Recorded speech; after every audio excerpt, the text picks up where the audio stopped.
I really want that X-Transbot Springer to come out soon. I want all clips of you. I want all like a greatest hits clip of you telling me that over and over again from like 25 different episodes. like 99% of me wants it to be good because of course I want it to be good, but like 1% of me wants it to suck because it would be funny if you waited for it for that long for it to suck. Terrible, Mike. That's why I said only 1%, you know. It's like there's a little, at least I can admit that there's a little evil. Well, that 1% of you is a dick. Yeah. I hope so. Thanks, Levy. 99% of Levy hopes it sucks. Nah, that'll make 101%. He wants you to pull it out of the box and the fucking head just falls off. There's a little note in the cockpit that says you should have bought Apache, man. He's gonna open it up and it's gonna be an open play Springer. with like X-Transbots written on a Sharpie.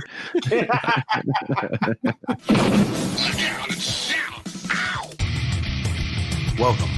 You are now tuned into the official podcast of the Daywalker. The Daywalker. Yeah. He has all the powers of the nerd, but yet his weakness. Starring Jed Vargo. Shut up, Wesley. What's wrong with you, Jed? These people don't care who you are. It's a fucking clown. I understand. Nailed it. Well, because Transformers are fucking cool. Levy Curry. My body's a temple. It's time I started treating it that way. I actually really like that game a lot. Reports of my veganism are highly exaggerated because all she sees is superhero dick. And your host, Mike Kincaid. You know, I can be a little bit of a hothead. That's a good cop, bad cop right there. Come on, man. What are we doing? What are we doing here? I think we're badass, dude. So it's time to put on your big boy pants. Like a child. Yeah, you're like a little kid, man. Is that what she really sounded like? Yes.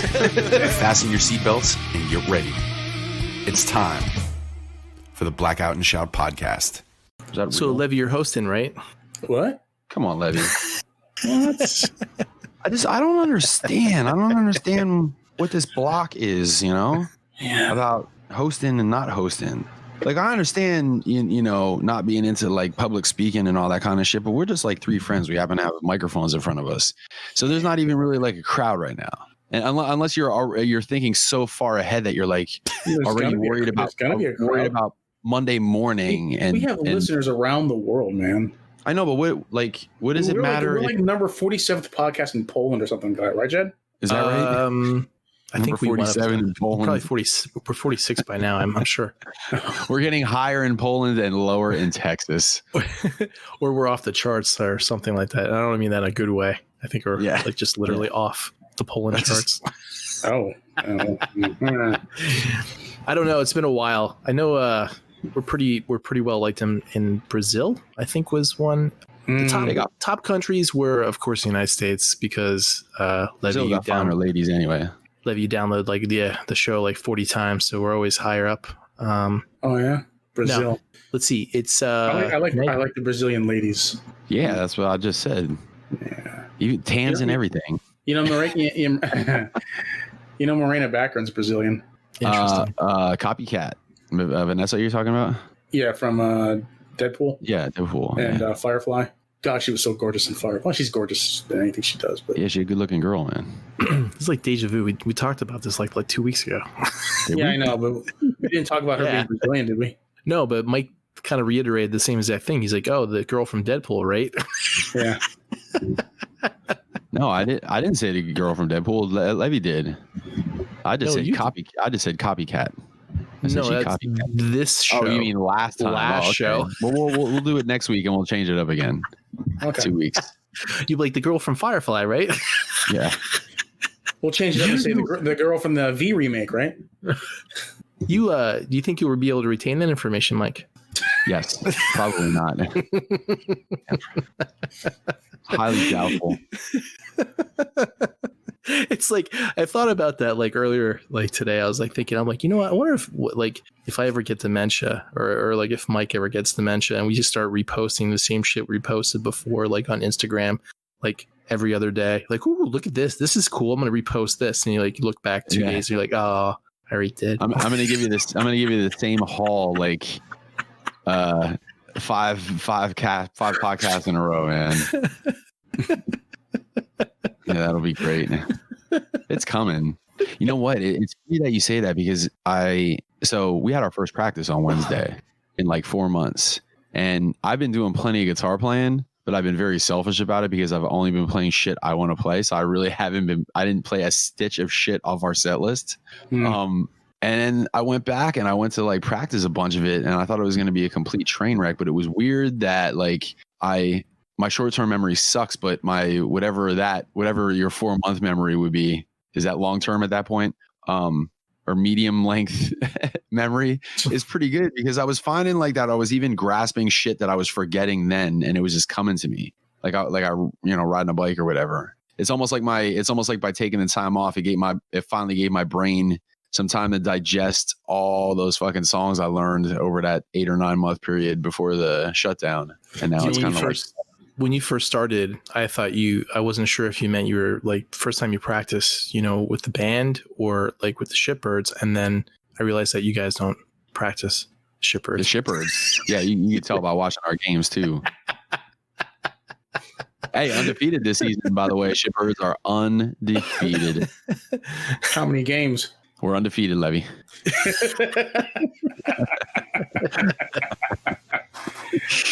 Episode 96, everybody, of the Blackout and Shout show. Is it 96? We are winding down to 100. 96. Yeah. Actually, episode 100 will track if anything doesn't happen from now to then to the last week in July. So it's coming up. I see. It'll be close to my birthday. Oh, yeah. And wait, where did you say in July? End of July. Yep. End of July. Mm-hmm. That'll be close to both our birthdays, Mike. Yeah, man. I hope when we get to 100, I hope that we're feeling comfortable enough to actually do it in person again. It would be bittersweet to have to do it separately, I think. Yeah, I agree. I think by then it will be. We'll be the stay-at-home order has actually been lifted. Yeah. For us. So, I mean, if we wanted to do it in person now, I think we could. Yeah, Lehigh County just went yellow, right? Yeah. Yeah. Well, everything's yellow now. Okay. Yeah, I know you guys. They said 2 weeks. You guys as long as there's no big viral outbreak in the next 2 weeks, I think everybody goes green. Yeah, I'm a little worried about that. Yeah. I'm a little worried about it because I think that people are.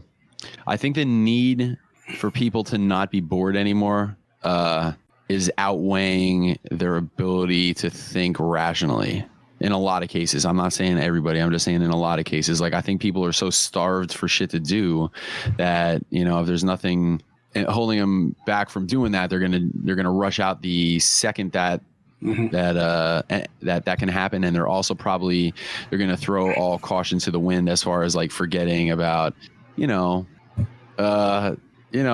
like being safe about making sure they put the mask on when they go in places, or like not washing their hands when, after they're out doing stuff and touching doors and all that kind of shit and taking shit selfies.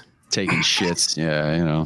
I'm expecting to see a huge uptick in cases next week. Yeah. They reported that there was because the protests and everything. Yeah, they already reported there was an uptick. Yeah, and that was inevitable. Yeah. So, but yeah, I expect to see even more next week. Dude, we have shows. We have 3 shows this month. Yeah. I'm playing tomorrow in the afternoon at some place in Lansford, and it's like a patio show. Well, no, I just mean the bands. And I know what you're trying to do. Yeah, right. No, I thought you were trying to paint this picture of me like Allen Iverson. Like, how am I supposed to be the franchise guitar player when we in here talking about practice? We're playing tomorrow on this patio show, and then we're playing the fucking, and you're gonna laugh, and I'm not. I never look forward to these. We're playing that fucking nudie resort on the 20th. Wait, I got something else that'll make you laugh then, Levy. But then we're playing again at the Steel Pub. Now these are all outdoor gigs, but we're playing again on the Steel Pub on the 24th. Now they're gonna be naked there too. No, they're only gonna be naked at that. So I came up. So you ever hear that song by Wings, Band on the Run? Yes. Band on the Run. So when we play at the nudie place, because I'm always fucking around at practice and throwing alternate lyrics out there. So when we play at the nudie place, we're gonna do Pants Are No Fun. Pants pants on, no fun. Are you guys gonna be naked? No. You totally Why does should. every? You totally no, Come on. no. Listen, No balls. No balls. plenty of them.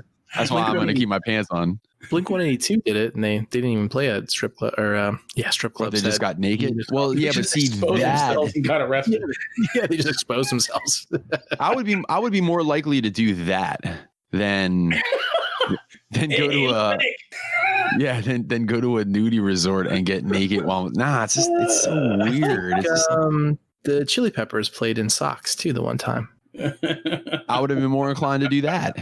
Like all that, like that to me, that's more rock and roll than, here I am in front of a bunch of old fucking naked people. Because it's not, when I tell people that we're playing there, the popular misconception is like, it's like you're playing at the fucking the Playboy Mansion, and it's like, no, that's not at all how it goes. That's not at all how it goes. You should go out on stage like naked, but with like a sock tied onto your dick and balls, like the Chili Peppers. Yeah, well, hey, inspiration comes from many different places. Nah, if I'm gonna do something like that, it would have to be original.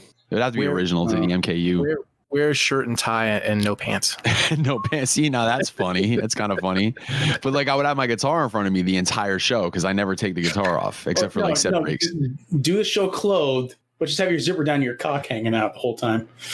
Maybe I should play the show in clothes, and then when set break comes up, then I'll just take the clothes off. Yeah, just take a break. You go to the bar, get a drink. You're completely buck naked.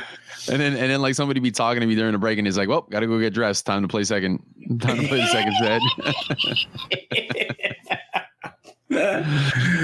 People are so weird, man. Oh, that's funny. You should do the Prince thing, like how he did where he had that yellow suit, but then had the butt cheeks cut out. But instead of the butt cheeks, you should have like one for each testicle. Yeah, I like how Levy's full of these ideas. Like you should. I love when it starts out with, "Oh, you should XYZ." Yeah. I'm not the one going on stage. He's sitting comfortably in his living room playing fucking video games while I'm out there, naked in front of a bunch of fucking cougars and shit. I can play my video games naked. I mean, that's fine. Yeah, and you're in your house, you can. Oh yeah, I'm not gonna go outside naked. I like to sprinkle my nudity. I like to treat it like vacation. Like I just do it every once in a while here or there. Like so it's special. Like you sign on to Facebook and here I am with no pants on, and it just hits you out of left field, and then it's there and it's gone, and then I have clothes on. Nah. I don't like to just be naked everywhere. For all of our enjoyment. Yeah. Well, there you go. You should do your black bar bit where you go out on stage naked, but you got a big black bar over your dick. Should I do like a real life one? Like yeah. I'll just have like the black bar with like some elastic bands sewed onto the back of it, so I could just kind of like wrap it around my cock and then just have it hanging there the whole time. Yeah, there you go. Yeah, instead of a mask, you could like wear like a mask with like your face pixelated at the same time, so you could be like Japanese porn. Yeah.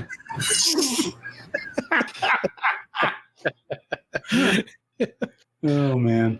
So anyway, episode 96 of the Blackout and Shout show. That's us, right? Yeah. Yeah, I think so. Last I checked. Yeah. So, Mike, you want to host or you want me to host? Go ahead. You're on a roll. Go ahead. I did last time. We'll switch back and forth until we finally get Levy to do it. Exactly.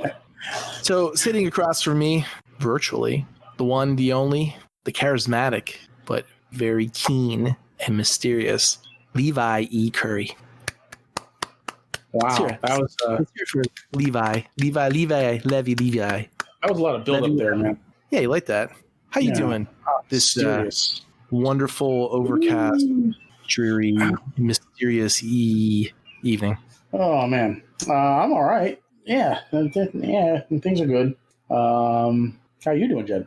I'm doing good. Had a long day, but I'm drinking a lot of coffee, so it'll hit me soon. Wow. Yeah. Like a fucking Bugs Bunny cartoon where I just be like, just fucking. What the fuck was that?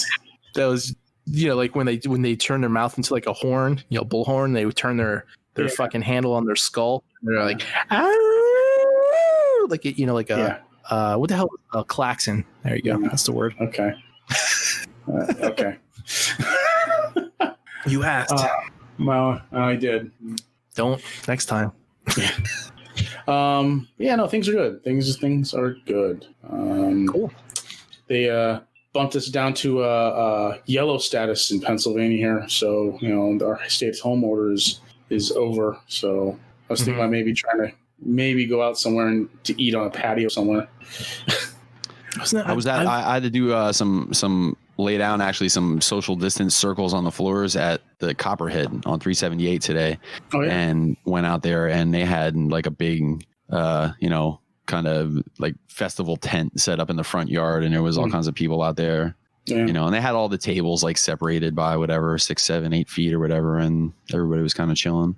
Yeah, I was thinking about doing that, but then I thought, maybe I'll just let everyone go out first and let them test the waters. Yeah, I'm with you. If I didn't have to go out, I wouldn't, man. I wouldn't either. I'm with you.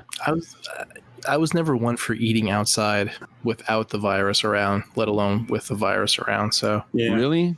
I hate fucking eating outside. There's flies and fucking bugs and shit. Sorry, Bless you. I couldn't reach the mute button quick enough. Just that wind and your shit's blowing around, and I don't like eating outside because of the bugs and everything. I like to eat like in a climate controlled environment.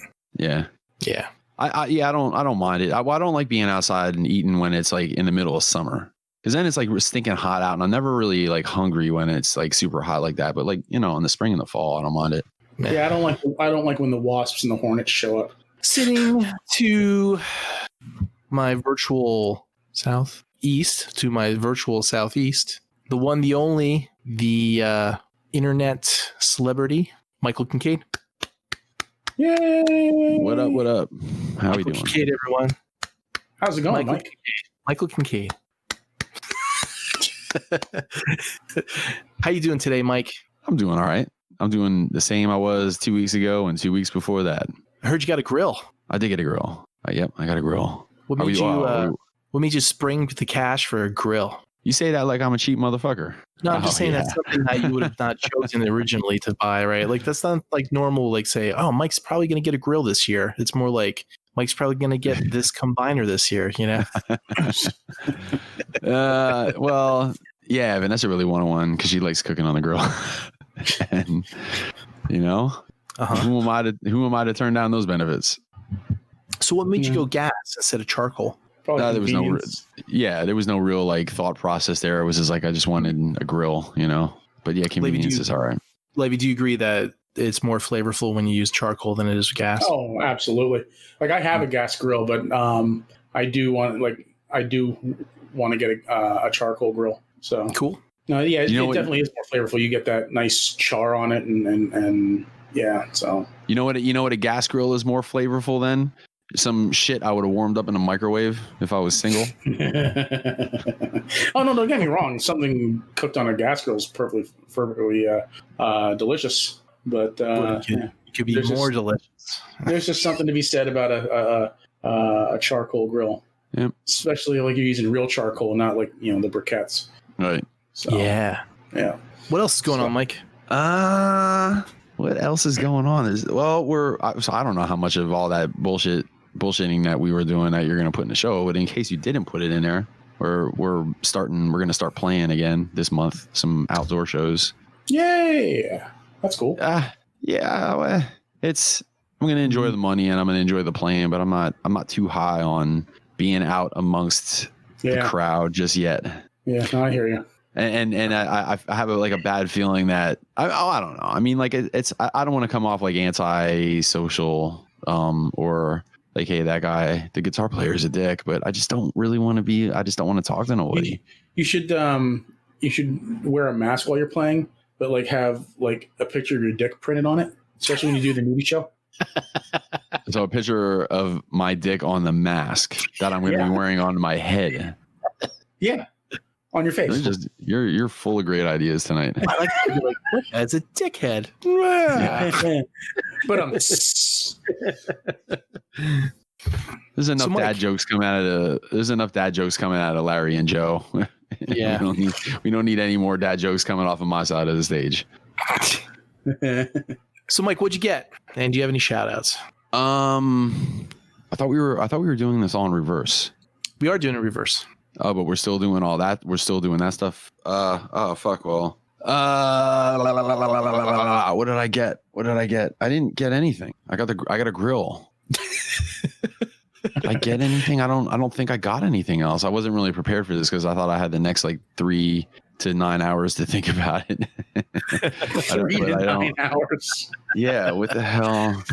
I finished up some more backgrounds. Like I'm getting pretty close to having all the details with backgrounds and shit. So that'll be cool. I still think you should put ceilings in. What do you mean ceilings? I think you should put ceilings in. Instead of a background, I think you should put a ceiling in so that when you take those pictures from the down shot upward, or you're looking down and up, you can see like a ceiling instead of just glass and a white piece of plastic. The white's where I put the watermark. It's the only easy place to put the watermark. Started watermarking shit. Yeah, but they I mean, I get what you're saying because they do look cool. Like when I take them downward and you kind of see the floor and looking up, but it's too late for that shit. It's never too late. Yeah. The ceiling of whatever shelf you're looking at is the floor of the ceiling or the floor of the shelf above it. That's the way I look at it. So it's just white. Just white. They just paint them fucking spaceships white, man. Yeah, whatever. That fucking it looks.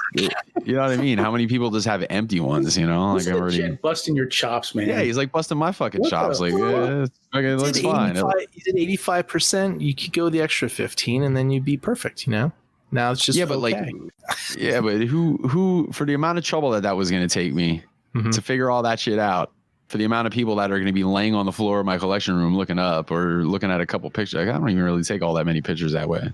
Okay. Hey, as long as you're happy with your collection, that's fine. Happy. I'm just offering a suggestion to hide the wires, to get that white crap out of there, to make it look kind of cool. He's like just offering suggestions so your shit don't suck. Is what he's saying. Yeah, no, it's fine. I'm fine. I mean, it's cool. He already destroyed the mystique of a DTOF being all glass, so it's just basically a bunch of cubes on top of each other. So why not just add in the extra but the mystique of the DTOF being all glass meant nothing to me. I just wanted I wanted stacked shelves, basically. Yeah. You should have got something besides glass then, like Kallax. But the glass looks nice. It does. Yeah. You know what? I fucking love it. You don't have to explain yourself, Mike. Yeah. I like your displays. Not like this asshole here. This judgmental fucking prick. I like your shit. So I'm just trying to make I will never have a bad thing to say about your displays. Well, that's good because you don't live here either.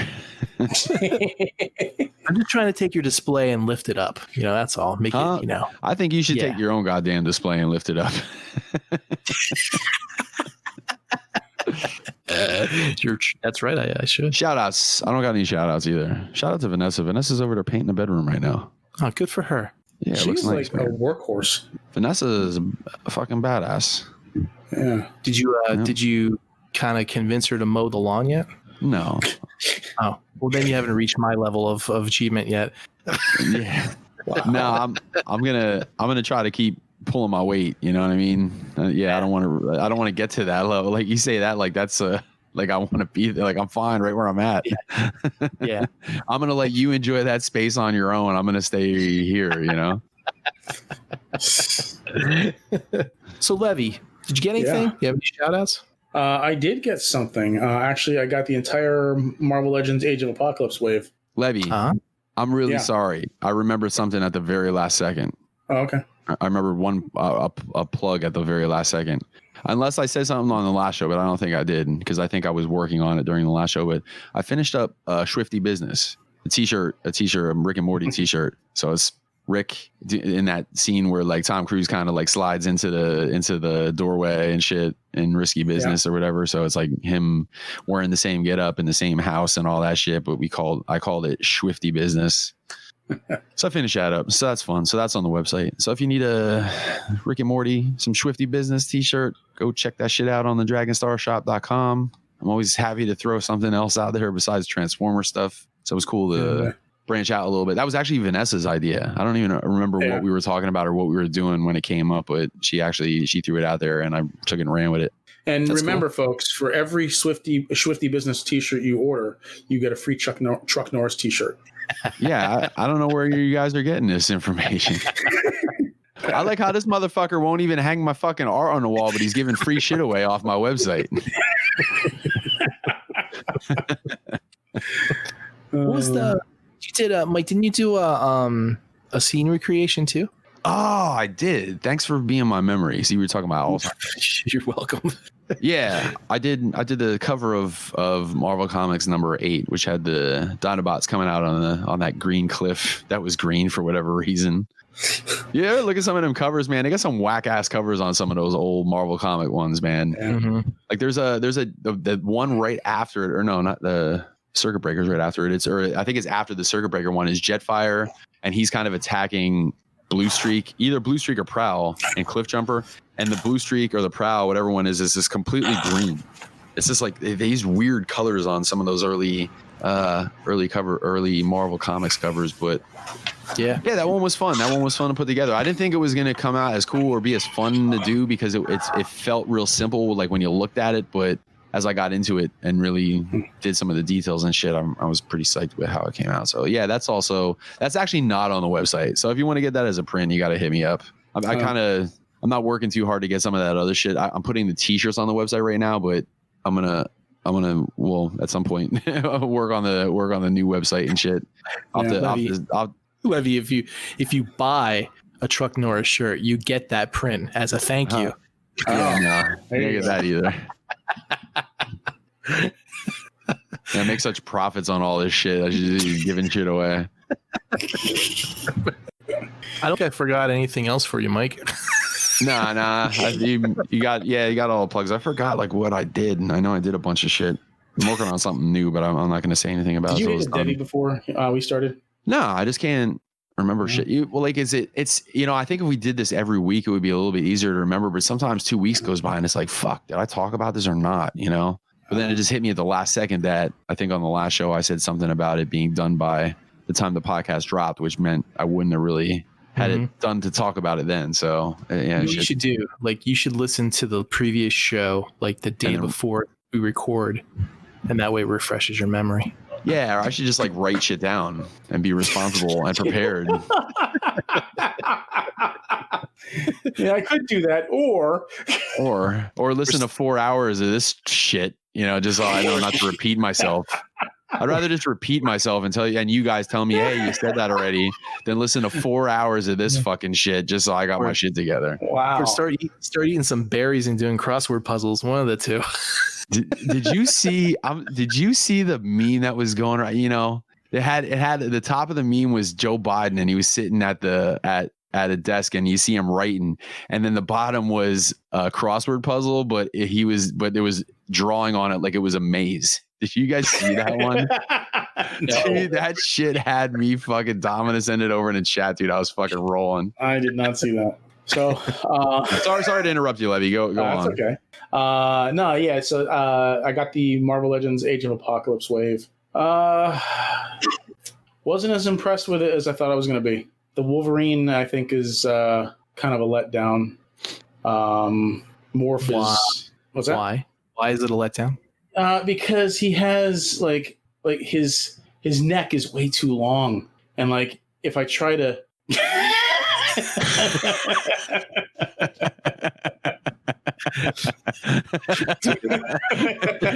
it's one of those ones that if you keep looking at it, it just keeps getting funnier. He's kind of drawn out like a maze. So funny. No, like his neck is too long. When I try to hunch him over into like a Wolverine-like pose, like his head, it just doesn't look right. And plus, his head seems a little bit big, but I think it's just because of all the crazy fucking hair, which is accurate, but it's kind of weird. And so are you saying is it the articulation, Levy, or is it just doesn't translate well? No, the articulation's fine. It's just like the neck. Like I said, the neck is really long, and it just like it doesn't seem to look right. But like some of the other figures are really, really lackluster too. I think like Morph is just Sunfire was cool. But yeah, I mean, it's an all right wave, and I love the characters. I love Age of Apocalypse, but the characters I really, really wanted aren't in this wave. So, I mean, Sabretooth, Rogue, Magneto, Colossus. I'd love to see a AOA Colossus. And the Build-A-Figure Sugar Man, he's fucking ridiculous. That thing looks so fucking ridiculous. He's all head with like 2 pairs of arms coming off the top and these short little stubby legs. Did you see that yet, Levy? What's that? That picture I just uploaded to Discord. Oh, you motherfuckers. That's funny. That's so fucking funny. Somebody figure swapped all the figures for like old Toy Biz, not even Marvel Legends. A bunch of these are just like old Toy Biz fucking 4-inch or 5-inch figures. Except for is that a Cyclops right next to Wolverine? Is that Cyclops? No, that's X-Man. Who the hell is that? Look at how big his hands are, dude. Yeah. And Jean Grey is like there, or is she on the corner there? She's on the corner there. But the way they packaged that Jean Grey too is ridiculous because like they had to squeeze her in there sideways just so they could fit the freaking bath parts in there. The bath parts like took up like the entire interior of the packaging, and they just had to stuff her in there sideways like she was an accessory. That Sugar Man's just fucking ridiculous. I would have much preferred like fucking Holocaust or something. So when you say ridiculous, you mean bad or good? Or well, I mean, he's Sugar Man. He's very accurate. I mean, it's fucking Sugar Man. But I mean, was anybody really asking for a Sugar Man figure? I mean, really? It's not. I mean, come on now. Was anybody really asking for that giant face on legs? Yeah. I guess they probably wanted to get the shit one out of the way first, and then because there's supposed to be like another wave coming out like later this year or next year or something like that. I don't know, but hopefully they'll put Sabretooth in that one, and Rogue and Magneto and the others. Maybe they'll make Colossus the Build-A-Figure or Holocaust. Who knows? So who's the Nightcrawler's another one from AOA that I want. Who's the real big rock guy? The Thing? No, he was a mutant. Mondo. Mondo. Yeah, I think that was his name. He was part of Generation Next. Yeah, he'll be the next Build-A-Figure probably. Ugh. Sugar Man fucking killed him, didn't he? Mm-hmm.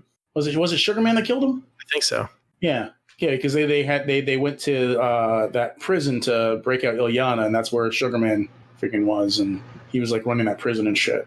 Mm-hmm. Yeah, Sugar Man's so fucking stupid. He's so dumb.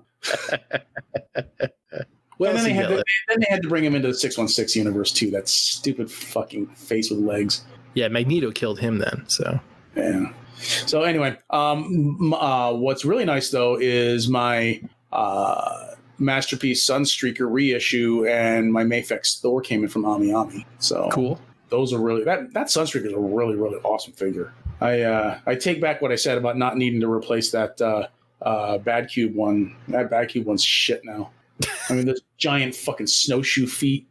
Fuck that thing. Fuck that piece of garbage. Wait, what figure are you talking about? Fuck Bad Cube. The Bad Cube Sunstreaker.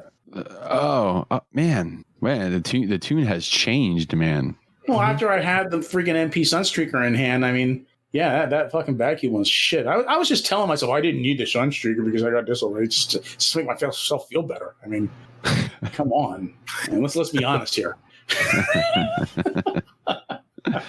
No, but seriously though, that Sunstreaker is fucking awesome. I don't know if it really did warrant like having it in hand now, and messing around with it. I still don't feel like it warranted the bump up in price by 50%. Because I didn't like just from the transformation alone, not counting the transformation into like a standard Lamborghini. You know how you can flip the parts around and stuff. Yeah. To hide the big extra engine parts and shit. Not counting that, but just like from the engineering of changing from the car into the robot, it didn't really feel all that different or much more complicated than the other Carbots. I didn't really have too much difficulty transforming. I was expecting like all these little parts to have to fold out and stuff like that, or move and everything like that. And it was going to be. When did you just got this? Yeah. The reissue was just released. Oh. So, but yeah, I didn't really get any kind of complication in the engineering and the transformation itself. It didn't really seem like overly complicated. Nah, it wasn't too bad. But yeah, it's a great figure, and the articulation's phenomenal. I mean, I didn't. Yeah, he's definitely an action possible. figure. Yeah. So I mean, that I can see that maybe bump up the price, but still 50% was for American retail price was a hard pill to swallow. I didn't pay American retail for it. I bought it from Ami, so I paid like $80 for it, I think. Yeah. The Mafex Thor is an awesome figure. Fucking loving that thing. It's the Infinity War Thor. So not the big fat Thor. So, but yeah, that's it for my haul. Shout outs. I want to shout out to all the people that I know that are going out to join protests, this weekend and everything. I know Marlon Taracena from THC and several other groups that we're in. He's said that he was joining a protest, and there's some other people I know that are going. So I just want to shout out to them and to be safe and be careful and be safe and be smart. Yeah. Don't if you see looting and rioting, distance yourself from that, but stay with the peaceful protests and stuff, and and I applaud your efforts. So Black Lives Matter, that sort of thing. So I saw what's up? No, go ahead. I was gonna say we're living in crazy times right now. It's kind of unprecedented right now.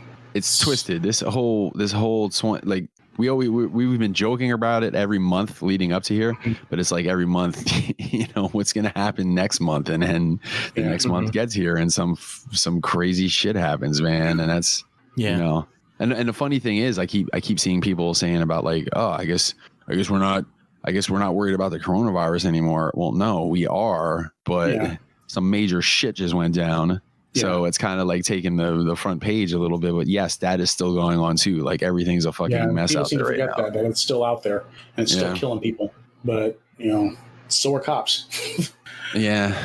And I want to actually take a second and mention that today is Breonna Taylor's. Is that her last name? Yeah, Breonna Taylor's 27th birthday today. And on March 13th, I believe it was, she was murdered in her bed, shot 8 times by police officers who entered their home with a search warrant that didn't require them to announce themselves as police. And they just broke in, and after a brief altercation, they shot and murdered her in her bed. I didn't even hear about this one.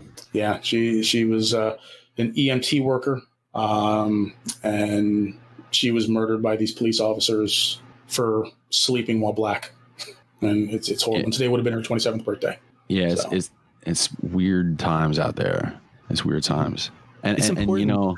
It's important that people protest to make sure that there is a change that happens, and that they protest peacefully, so that it doesn't turn into a bad view on protesting. It's one thing to go out and protest and to make a point and to get a message across to the world. And it's another thing to stay there, and then smash windows and steal shit because you're fucking a thief and fucking stupid and taking advantage of the situation. Just hopefully that people will get the message and something actually will be done about it. And that, more people won't die, because of it. I was like reading some of the craziest shit. Like, I think they were saying that, there's more, less important jobs. I shouldn't say important, but less, at-risk jobs and stuff that need more training than a police officer does. Yeah. Like a barber. A barber needs more schooling than fucking. It's stuff like that needs reform and change. And if I guess it's like on a state level, if they don't do it, then it really should be done. And I get the whole thing where police are at risk and stuff, but there's this overshadowing umbrella of just I'm in power and I can do what I want type of shit. And just making poor judgment calls and just blatant racism too. I mean, it is. and you always joke around and stuff, but I'm sure you guys know like that one guy that was at school that got picked on all the time, and he became a cop. And he became Dude, I was gonna say exactly that, Jed. Yeah. That's that guy. That's exactly. I said that to a couple people this week, man. I'm like, this motherfucker was probably some twerp that got picked on in high school, and now he thinks he's a fucking badass because he got a badge, and now he's like, fuck that dude, man.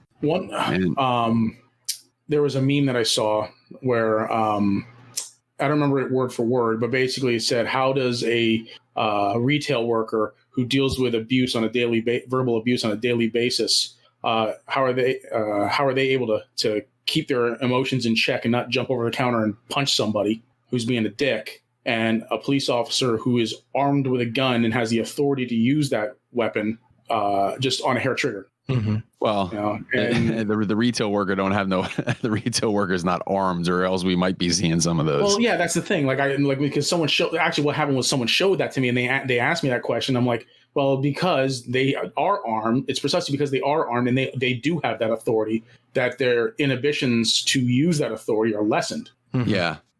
Yeah. And again, just blatant racism. True. Let's not forget that. Right. I was reading a report, back from 2016, where the FBI was actively investigating white supremacist infiltration of American law enforcement, like active, purposeful infiltration. Yeah. And it's scary to think that those people have been actively inserting themselves into positions of authority for years, decades, and just. It's not, you know what though? It's like, it's not surprising. It's sickening, but it's actually not surprising. It's not surprising. It's like, that's what I mean. It's like a real life Hydra, if you think about it. The thing that, I was arguing with somebody. We were all arguing with probably somebody this week over it.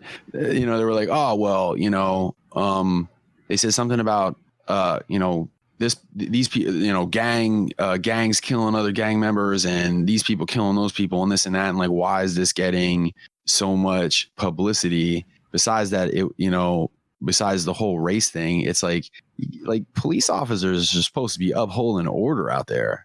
So when all else fails, you should be able to depend on those kind of people to keep everybody's shit together. When those people are out there causing the havoc, then the world is going to hell in a handbasket, like those kind of people aren't supposed to be doing that kind of stuff. Like, they're supposed to be fucking upholding the order of everything. And that's not what they're doing. And I don't want to paint I think there's a lot of people painting with a wide stroke or a wide brush or whatever, however you want to word it. It's like, everybody's got to be groups, and that sucks too, because like that's racism in a nutshell. Oh, well, that black guy did this, or that white guy did that, or and then it's like, well, then they all do that, but that's not that's not the case. It's a shame when that's the way everything goes down. Like, that's, I don't know, man. You're always hearing like it's not all cops are bad. There are good cops out there, but it's like, well, where are the good cops when the bad cops are doing this shit? Where are the good cops that are trying to put a stop to this sort of thing? They said that like two of those officers that are also charged in George Floyd's death. Two of them were rookies. Like, one was like on his third shift with the department, and the other one was on his fourth fucking day. All right. And he said, one of them, I think it was the one that was on his fourth day, said, you shouldn't be doing that. And everyone's like taking that to be like, well, he was showing concern. It's like, yeah, but you know what? He still had his knee on his back. He still had his knee on his back. So despite anything that he said, his actions said something different. So, like I said, when people say, and I'm not trying to say that all cops are bad and racist and everything like that, but, are they stepping up? That's my question. Are they stepping up to speak out, or even act out against this bad behavior? I did see some scenes where like some cops were actually joining the protest. I saw a couple of those scenes going around. Yeah, no, I've seen that, but I'm talking about like before, like when Yeah, well, the whole system needs to change. Like, because I was reading up a little bit on this dude, this Derek, whatever his name is, and and he had like 17 or 18 complaints filed against him, and I believe my numbers might be a hair off, but I know they're pretty close. I think 2 out of the 18 disciplinary action was taken, and those disciplinary actions were like letters of reprimanding, this dude.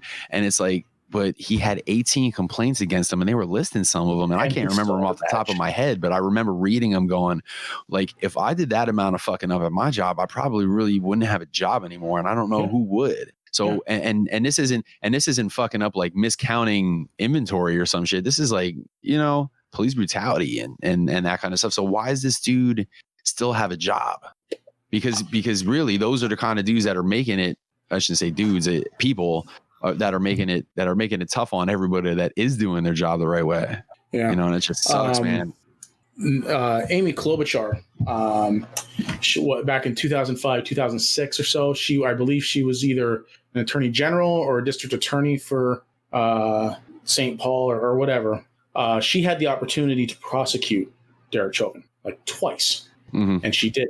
Amy Klobuchar is now a United States senator and former presidential candidate. And she could have prosecuted this man for one of those complaints. And he could, I don't remember exactly what the charges were, but, if the prosecution was on the table, it's likely that it probably would have been, over a shooting or something, and this is just my speculation. I don't remember what the exact charges were. But if she had prosecuted him, there's a good chance that maybe this wouldn't have happened. Yeah. Well, this dude needs to be put away for good.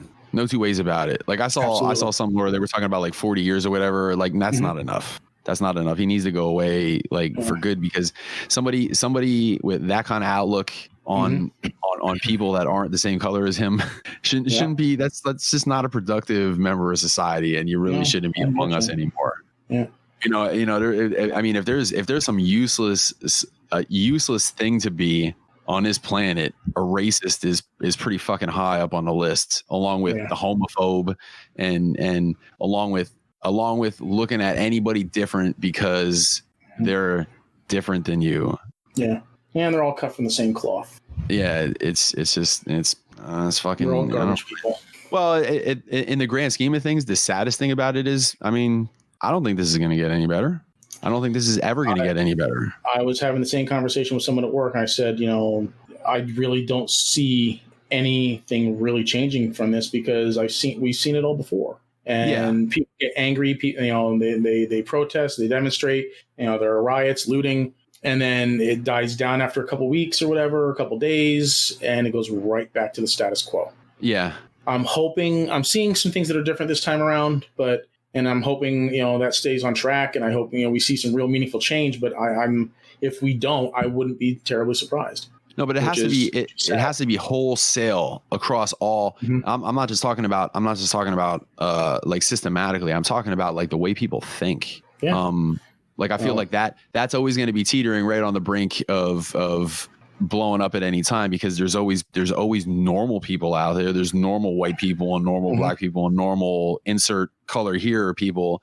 But then there's always going to be assholes that are going to stir the pot completely the wrong way.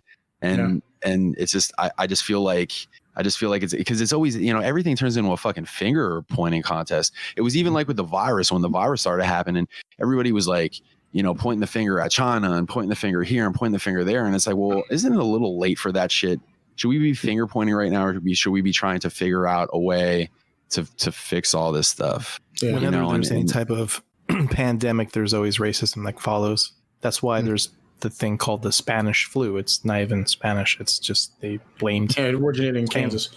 Yeah, exactly. Yeah, that's why Will walking down the street was yelled at for him to go back to fucking China. Did somebody did that happen? Did he say that? Yeah. Mm-hmm. Yeah, it was. That's just so that just blows my fucking mind that anybody like that Asian guy there is responsible for the coronavirus. Like, sarcasm mode turned on, obviously, but that just blows my fucking mind. How I don't know. Like everybody, like all of mankind is trying to carve out a spot for themselves as an individual. Would I be correct in saying that? Like we're all trying to be individuals. We all do different things, and you know we get into certain hobbies, and we get certain tattoos that mean something to us, and we wear clothes that reflect our personality, and we're trying to be individuals and all that kind of stuff. But then when some shit goes down, everybody falls right back into like groups. And I fucking hate that shit, man. You know, like everybody wants to lump everybody in, and it's just, I don't know, it just gets ugly. You know, it's just, it's, I don't know, it's a sad state of affairs, man. On a slightly lighter note, I don't know if you've heard the trend of people wanting to defund the police. No. Basically, they want to, like, I guess there's some jurisdictions have been cutting funding to police departments. I heard Minnesota or Minneapolis is cutting funding to their police department by like 25% or something like that. And I'm assuming like in an attempt to demilitarize them. Yeah, you know, because you know all the military type gear that they have and whatnot. I don't know, but it just, when I heard the term defund the police, the first thing I thought of was that song "Fuck the Police." Yeah. So all I thought was Ice Cube yelling "defund the police." Fuck the police is a lot more fun. Yeah, I know, but it's just like defund the police straight from the underground, and then I've been trying to rack my brain trying to come up with lyrics for it, but like I can never get past the third line. I can never get to the third line. A rapper, he's not. No. Well, if you know what the third line is, you know why I can't get to it. So I also have kind of a lighthearted story, and I, you know, of course, I don't want to laugh about the not rioting. Obviously, like I don't want to see the violence and all stores getting fucking tore down and all that kind of shit. But there was a little piece of looting news coming out of Philly, and I saw this video, and it sort of had me dying. So they looted in Philadelphia. They looted a furniture store, and some dude put his the phone through the window and was kind of like doing like a panoramic view of the store. And it didn't even look like they looted it. Like it wasn't trashed. It looked like the looters like orderly went in and like took furniture out the door, single file, one at a time. And because everything was kind of just like, it was bare and there was one piece of furniture left and it was right in the middle of the floor and it was a recliner with a Dallas Star on it. And that was the only thing that was the only thing that was me. I would thought that would have been like on fire in the street at that point. Yeah, but it was a lot like sadder looking that it was left there. I mean, all kinds of farmland around it. Maybe it wasn't even part of the store. Maybe somebody put it in there from the outside. Maybe they trade something in. They diluted. Diluted. Oh shit, man. Yeah. Well, hopefully, where are we at? We're in June. What do you think? Let's take some bets on July. What do we got coming through on July? Yellowstone exploding. You think so? Call. That's going to kill everybody, though, isn't it?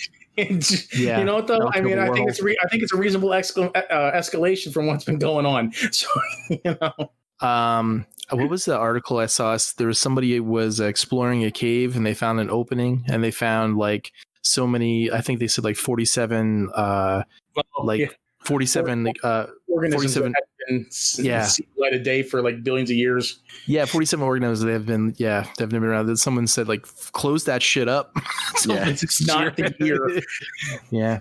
I'm still waiting to hear back from those scientists in fucking the Antarctica that discovered new microbiotic, organisms under the ice that they were gonna, be. You want the thing because this is how you get the fucking thing. That'll be next. Yeah.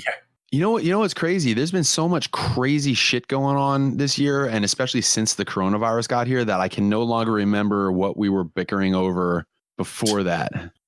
Like, I know it's always heavy politics all the time, but like, I don't even really remember like what were we doing? What were we arguing over? Because there had to be debating going on over something because people just don't know how to, chill, chill. I don't even remember what it is anymore. It's been just like months of crazy shit. Control, Donald Trump.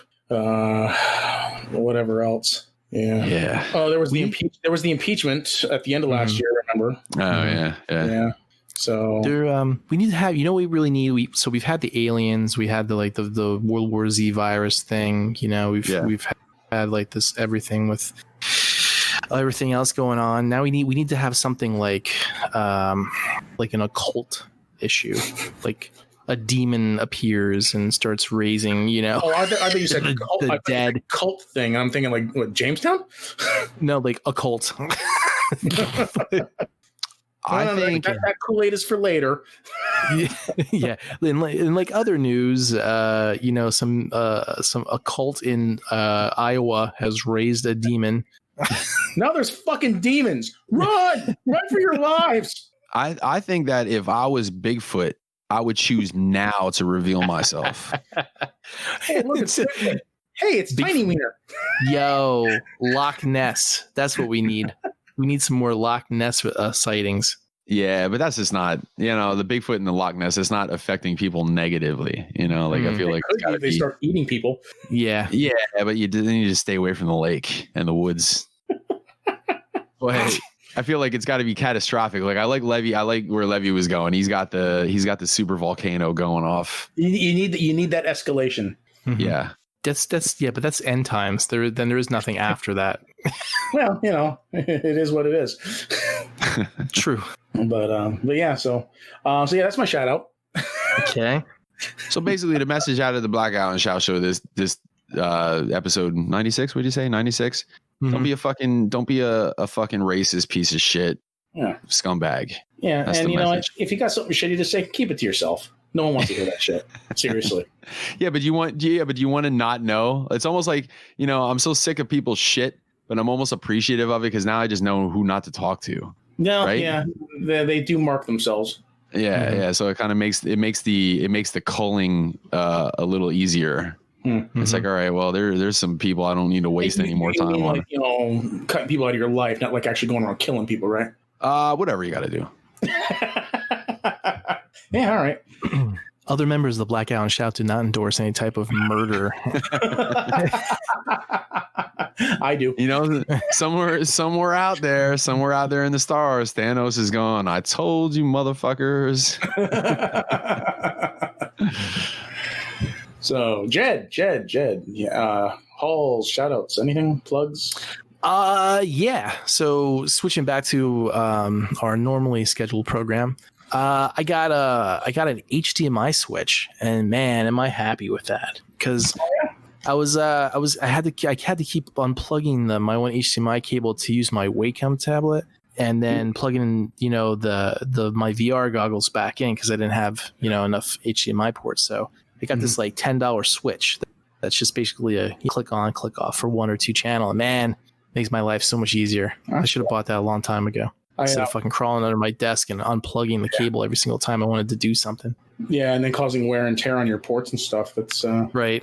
So yeah. I actually got something like that too for my PSVR because the pass through for the virtual reality it's not compatible with HDR.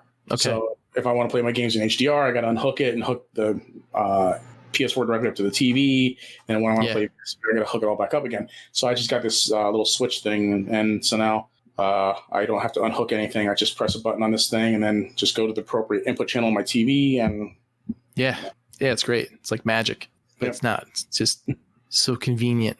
My coffee grinder broke, so I had to get a new coffee grinder. So that's pretty cool. That's not a big deal though. So I got Marvel Legends Stan Lee in the meal from Target. That's pretty cool. I got finally shipped. Yeah, I got it last week, I think it was, or the beginning of this week, one of the two. Yeah, I canceled my Target one because it was just taking forever, and I had ordered one from BBTS, and that had come already, so I went and canceled my Target one. Yeah, it took forever, but I got it. I got it in when it first came out, so I was like. Because you know how Amazon is, sometimes they cancel that shit out of nowhere, and now you're fucked and you don't have anything. I don't order Marvel Legends from them anymore. Yeah. So I got him, and then I got the retro Punisher, with the white go-go boots, Marvel Legends. I didn't have one. I just got him from Hasbro Pulse. And switching gears, Mike, how about this? I got 2 third-party Transformers this past week. Oh, really? How about that? How much were they? $20? They were on sale. Actually, $19.99. I used my Chosen Prime had some points, so got good. I think I got like $40 off or something. Oh, yeah. I got the KFC Opticlones, the reflectors. So finally decided on that set instead of Make Toys. And then I got the Fans Toys. Well, Fans Toys does just way out.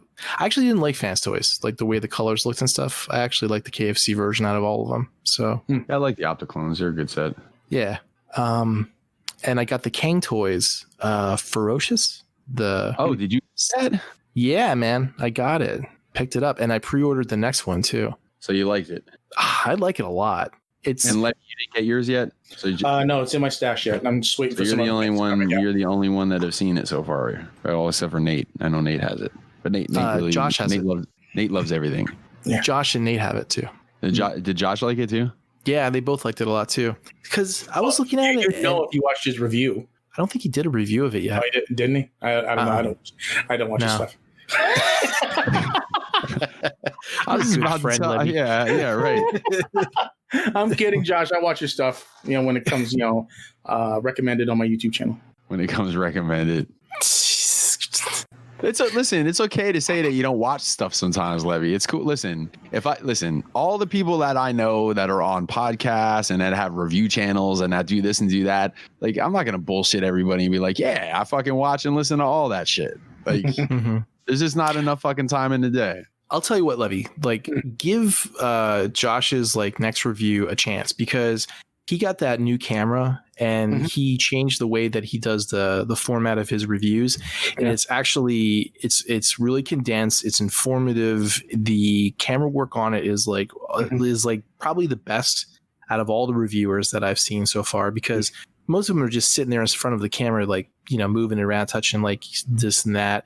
I know that Kuma Style sometimes puts it on a turntable and stuff, but Josh has it like this. I can't remember the camera that he got, but it's like a small handheld, and he zooms it in. He like goes. It's the camera work on it is really, really good to get an idea of what the figure actually looks like and the scale. And then he goes through. I have watched his videos.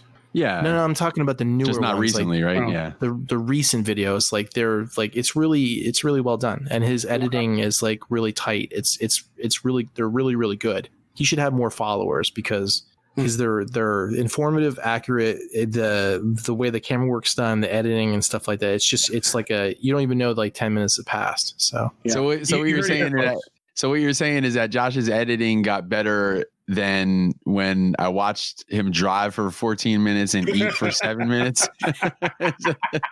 I think he did that just so everyone could feel his pain at the same time. Because he experienced 12 hours of pain. You only got like 7 minutes of it. But you heard it here first, folks. Subscribe to SLB Vlog on YouTube if you want that's our guy. Entertaining reviews of your favorite Transformer toys and third party. And his last review was of Hidden Toys artwork, so go check it out. Shameless plug. It was not a plug. That was 100% a bribe. Yeah, I bribed them to do the video. So SLB Vlog on YouTube.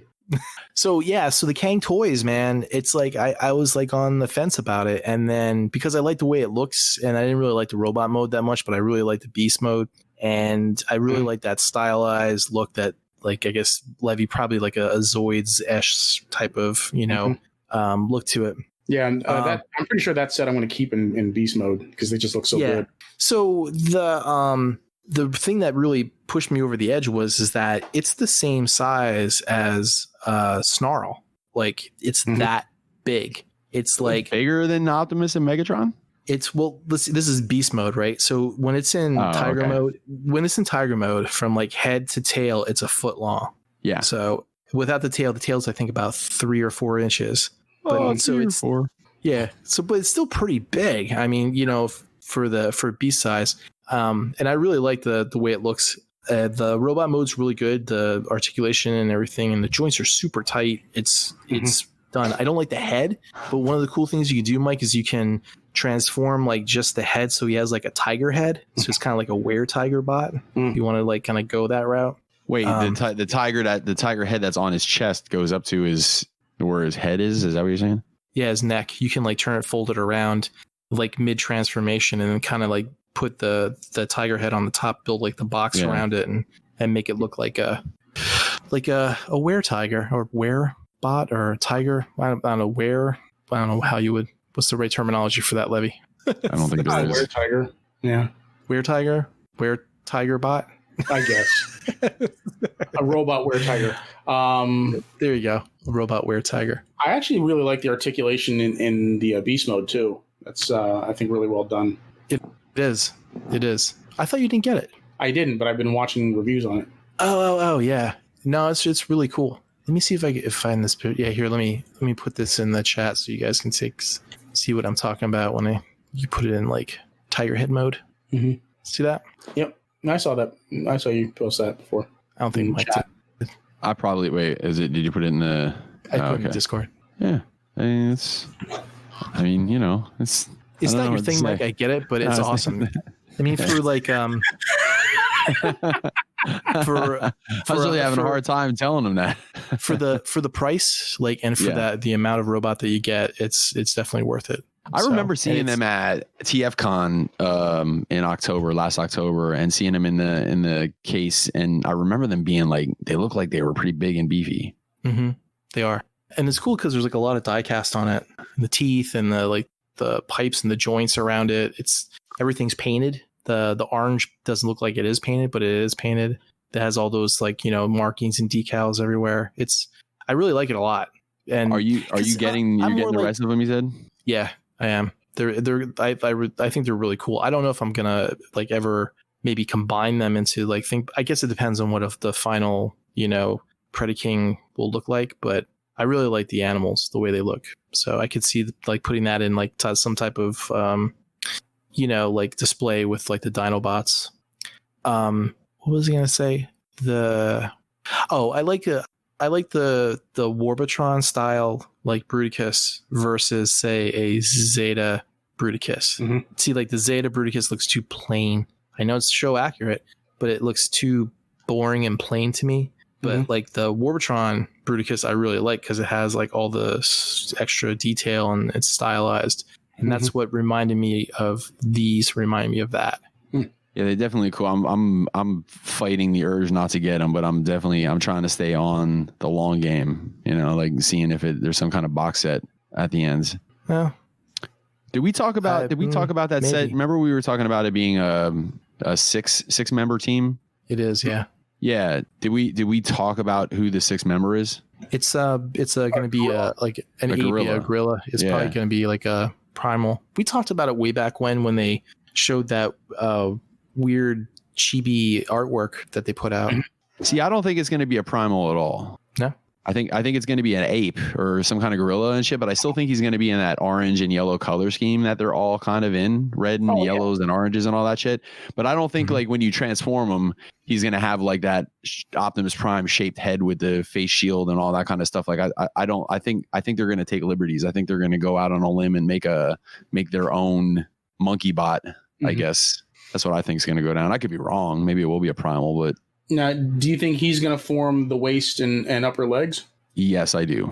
Because I still think that Razor Claw is going to be in his spot at the top because you're going to need his lion head to be at the front of Predaking. Yeah. And I could see a gorilla. I could see them really making him meaty. You know what I mean? Big and bulky and shit, and being thick enough to be like a waist section. That will be strong enough to hold up such a big combiner. I definitely think that he's going to be in the place of the pair of pants that you would usually get, which, if they can pull it off, man, I'm all for it. And I know a lot of other people will, because it's like, damn, you're getting another character. Like, I would rather have another character as opposed to a pair of pants. I'll take the pair of pants, but I like having another character. Yeah. As the weight. I hope he's got a really cool beast mode, because, I love gorillas. So. Hope he's like really well articulated and shit. Yeah. And I hope he's not smaller than the others, because I remember seeing the silhouettes, like he seemed like it was going to be smaller than the others. So I don't know. Yeah. See, Mike, do you think this is the same exact design from Toy World? What, this Kang Toys thing? Yeah. Yeah, I think so. Because when they originally showed all this shit, it was under Toy World. And I know that they tweaked it and they made some changes to the proportions and stuff like that, but it still basically looks like the same thing. Yeah. Okay, I so just don't understand. So that was shown from Toy World. So that's why I'm thinking it's going to be a primal. Yeah, I'm hoping that they do take more liberties with it, with the face. Why does it? Wait, what are you looking at that makes you think it's a primal? Look in the chat. I just uploaded a picture. That was part of that chibi art that they released from when it was still back in Toy World. When it was like yeah. That's a solid point. You're right. Yep. Yeah, you're right. That might be because that is in that. There's no two ways about it. That's absolutely I mean, it's got the the trademark head with the faceplate with the lips hanging out of the middle of it and shit. Yeah. You're right. Well, that kind of officially changes my mind on what I think is going to happen. It probably will be a primal. And now you're like, I'm buying it ever. Huh? No. I'm on the fence because I have no idea what Zeta's gonna do. Like, man, they teased their Raiden last. Did they tease their Raiden before TFCon or was it at TFCon? At TFCon. At TFCon. And what is it? Was it the DC one or am I thinking of that from like the Toronto one? Toronto. So we're closing in on a full year that they teased that and we haven't seen anything out of them on the next combiner. And they teased the Predaking. I think they teased that motherfucker 2 years ago on New Year's Eve, didn't they? Or was it this past New Year's Eve or New Year's Day? Do you remember? I don't remember. Everything's blending together, man. It's so fucing weird. I'm pretty sure it was last year though. Yeah. And it's like we still haven't seen any. Sorry, go ahead. I was just going to say that they showed both of those combiners and we haven't seen a single piece out of them for either of them. So it's like, and I'm like, man, I mean, maybe it'll happen at some point, but it's going to take a long time. I'm not trying to complete my collection when I'm 60 years old. Like if this Kang Toys one ends up being like a cool Predaking, man, I might just get it, but I'm at least going to wait because I figure that's the other reason I'm going to play the long game. I figure I'll wait until the end and one or two good things is going to happen. They release it as a box set and I'll be able to get it a little cheaper maybe as a box set. And maybe they'll do a million different colors like they did in the Devastator, and maybe I'll get something that's a little closer to like the G1 color scheme, which I feel like is a little less red and a little less or a little more orange, and it'll be cheaper. And two, if that doesn't happen, maybe by the time they're releasing their last ones, like we'll have seen some of Zeta's Predaking, so then we can at least have like a choice. Because I definitely want one of them. Well, you got to remember that like Zeta was going through the whole Unicron thing. Yeah, right? Yeah. And then they started doing their movie stuff, right? Yeah. They have chosen poorly. So I think that's where they are now. Yeah, I wonder if this Unicron that's coming out, the Studio Cell Unicron. I know they changed the name, is no longer under Zeta, but I wonder if it's still technically like behind the scenes as Zeta product. As in, if they make a ton of money off of this, then will that then go to Zeta to maybe get some of these other projects rolling? Like, that's what I'm hoping. Maybe. I don't know. The world may never know. That's pretty secretive, I think, on that side of things. Well, I think we'll maybe get maybe in a month or two if we start seeing some more, some prototypes or some shit, then maybe that'll be a little bit of a giveaway. You were just talking about how they revealed something like a year ago, whatever. You know what I'm really kind of pissed off about that I just remembered because you said that? Yeah. Well, what about all the MMC fucking tapes, man? They were like 20 done. That's going to be a 2021 project. them and was it the Fensor? I think the Fensor and the tapes, I think we're going to be the Ocular Max. You mean the 20? Say again, Levy? You mean the Autobot tapes? The Autobot tapes, yeah. I read somewhere that that them and Defensor would be a 2021 project, and I'd be all right with that. Man, I need a good Defensor. Cool.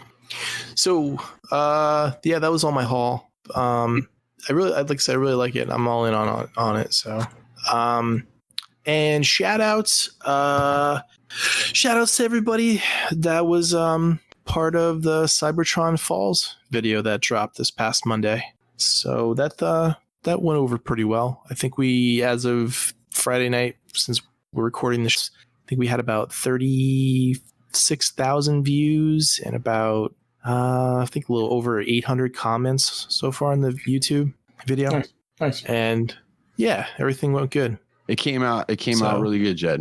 It came out really good. I did see one. I saw maybe one comment on the BNS page that I think I concurred with a little bit. And I don't know. Did you do all the audio, like mix down and everything?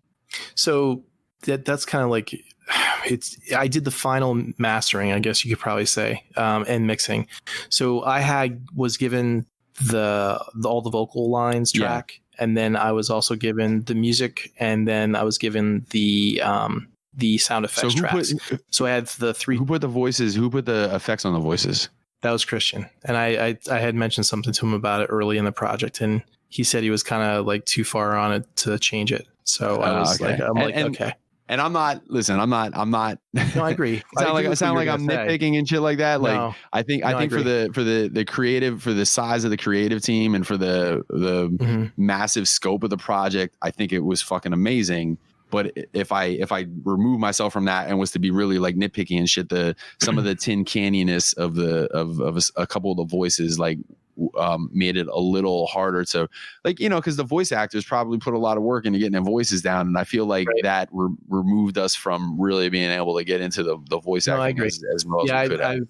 I voiced my opinion about that early on when I heard that stuff. But hey, it's his project, so he got the final word on that stuff. But I gave him suggestions. I'm not shitting on it. I'm not shitting on it one bit. I was shitting on it completely. I said this sounds like I said, give me the raw, edit. He's like, oh, I already did all the sounds, like all final already done. I'm like, all right. So, but I did do a couple of things. Like if you listen to the video and you have like headphones on or earbuds in, when Starscream's talking to Ironhide, like when Ironhide says Starscream, like when he says star and then the scream part, I put like a chorus, like a low reverberating chorus in it, and make it sound like you sing like really deep.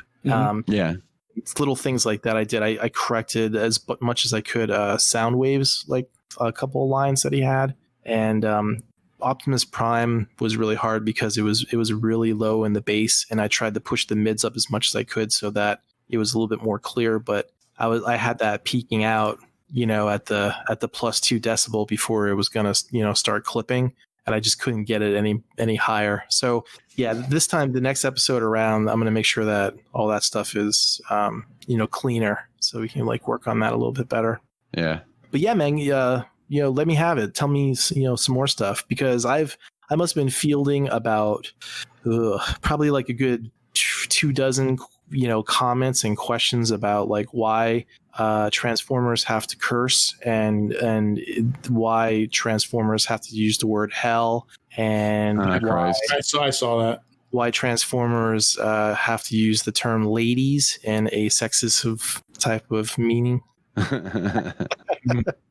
It's surprising how many people really it's like the scale thing. Remember when I was doing the Beast Wars versus G1 thing, and everybody's like, it's all scale, the scale, and I always say the scale doesn't matter, right? And there was still one, 2 or 3 people that'd be like, well, the scale was just wrong, it's just right. It's like you keep getting those people then in the comments like, well, the cursing is like, oh my goodness, it's just so terrible, and like how this, like, why would they do that? Why couldn't they use this? And or what's the Transformers have a hell now? And I actually looked it up on TF Wiki, and there is a Transformers hell. It's called the Pit, and apparently it's where Unicron would melt down fucking bots in hellfire and shit. So what continuity is that from? Beast Wars, I think. Oh, which is G1. I don't know about it.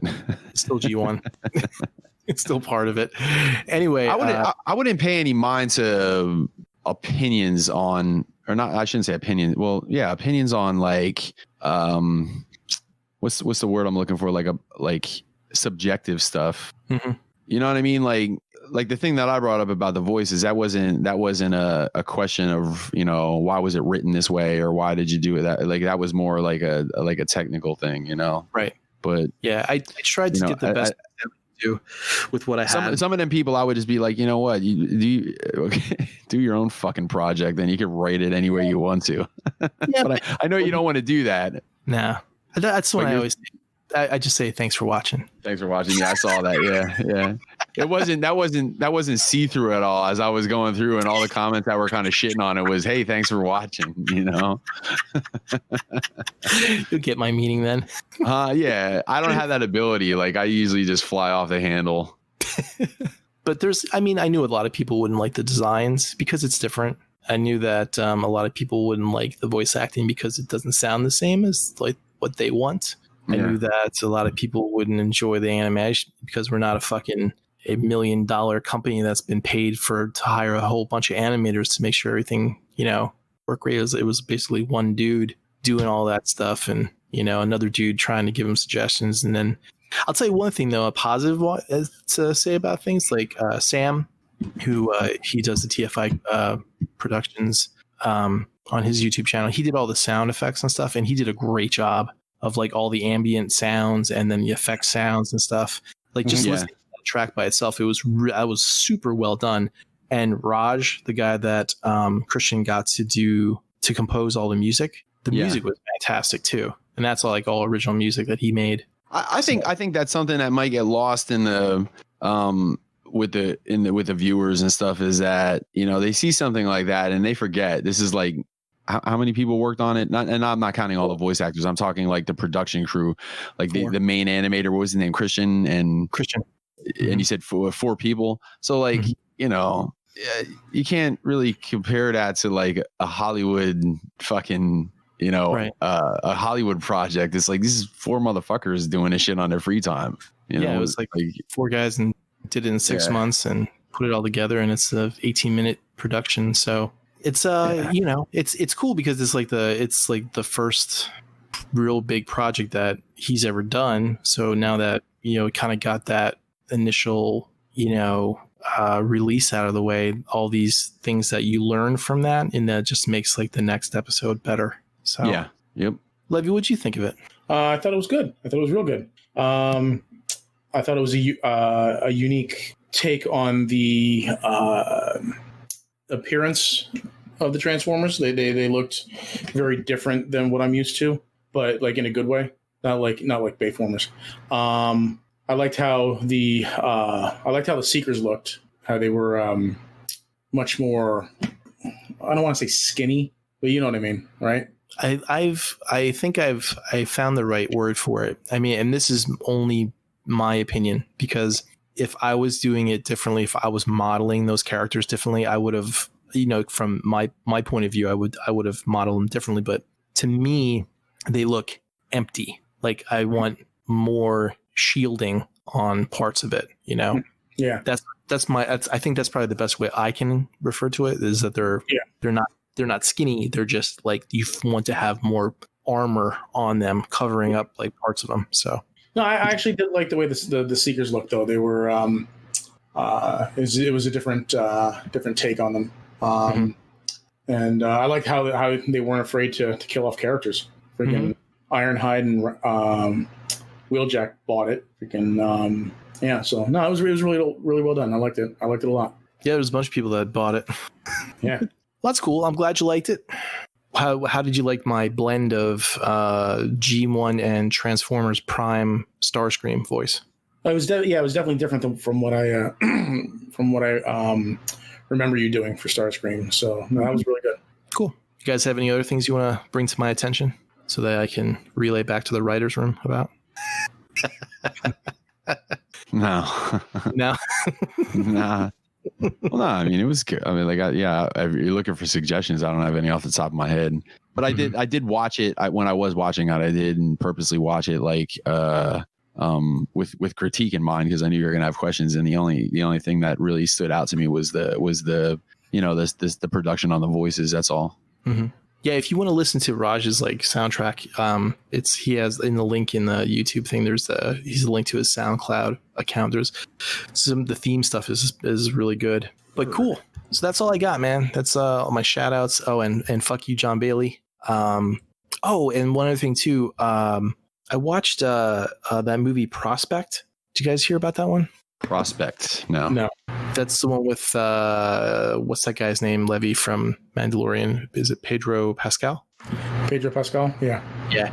He's in that. It was a good movie. It was a sci-fi movie and stuff, and it wasn't like the Alien or the pew pew Star Wars type of sci-fi. It was like really like gritty, dirty, down to earth type of thing.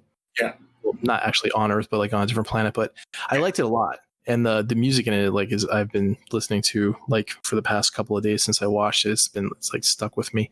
But I think you should get that a shot, Levy. I think you might like it. A lot of character development in it. What's it on? I think it's on Netflix. On Netflix? Yeah. What's it called? Prospect. Okay. And the other thing too is I think I can understand what you were saying before now about like how you want cursing out of your Star Trek, and the same reason people say they want cursing out of their Transformers. Transformers, I don't mind, because I mean, first off, there's been cursing in Transformers before, and they're soldiers. I just in a gritty war, that doesn't bother me. Right. Freaking hearing Captain Picard drop an F-bomb, that bothers me. One person said, "Why are the Transformers breathing?" So I like your explanation. That was pretty good. I was like, well, when you use too much energy, that energon runs hot, and it's a cooling system that cools down the energy. There you go. See, or it's just another human. There you go, team. Yeah. Like, actually, why should the Transformers even be talking when they could just be transmitting their messages in binary over the Wi-Fi signals? Shut up, dork. So moving right along. So we're gonna spin the show around a little bit, and we're gonna make things a little different for everyone who's still listening. So let's move on to Q&A.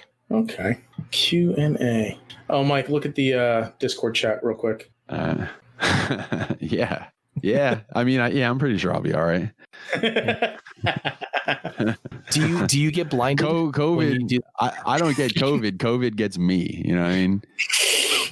It's like, fuck, we caught Kincaid. Really? What the fuck? There it is. Jesus. Page is taking forever to load. Oh, by the way, I'm going to do a talk with Raj and Christian and Sam, and we're gonna record that probably this week coming up, and then I'm gonna pop it out as an extra episode for the podcast next week. Okay, cool. All right, so first listener question comes from Marlon Taracena. Shout out to Marlon. Be safe this weekend again, bud. With the rumor of Transformers 86 toys coming out, do you think we'll get a full set of Voyager Dinobots? Did you guys hear about this rumor? I think I posted. I was actually gonna talk about it in the toy news, and Jared Bell's question I also saw. He asked about something that also had in the toy news, so we could talk about it now or then. It's up to you guys. Well, I guess we could wait till the toy news. Okay, yeah. So we'll answer that in the toy news. And Jared Bell's question, just to get it out there, he asks, "Who's all in for the new KFC Junkions? I pre-ordered them. My wallet is crying." So yeah, we'll talk that one over in toy news as well. Okay. SLB Vlog, our good friend Josh, he writes, "Did Mike order these?" And it's a pair of yoga pants with Baby Yoda plastered all over them. Yeah, remember when we told you to go to SLB Log and watch the videos? Well, don't. No, Josh, he won't buy them because he already owns a pair. Yeah. All right, and Allan Grant says, "Hey boys, start off with a fuck you, John Bailey. I've been thinking, going back to the 86 Hot Rod killing Prime conspiracy. What if Hot Rod and Megatron meet up over a couple of drinks with a plan to take over? What if it all went to plan until Hot Rod started thinking Megatron isn't going to follow through? So Hot Rod decided to take it into his own hands, and that's why the laser shot started out purple and finished in yellow. And finally, happy birthday to me." So happy birthday, Alan.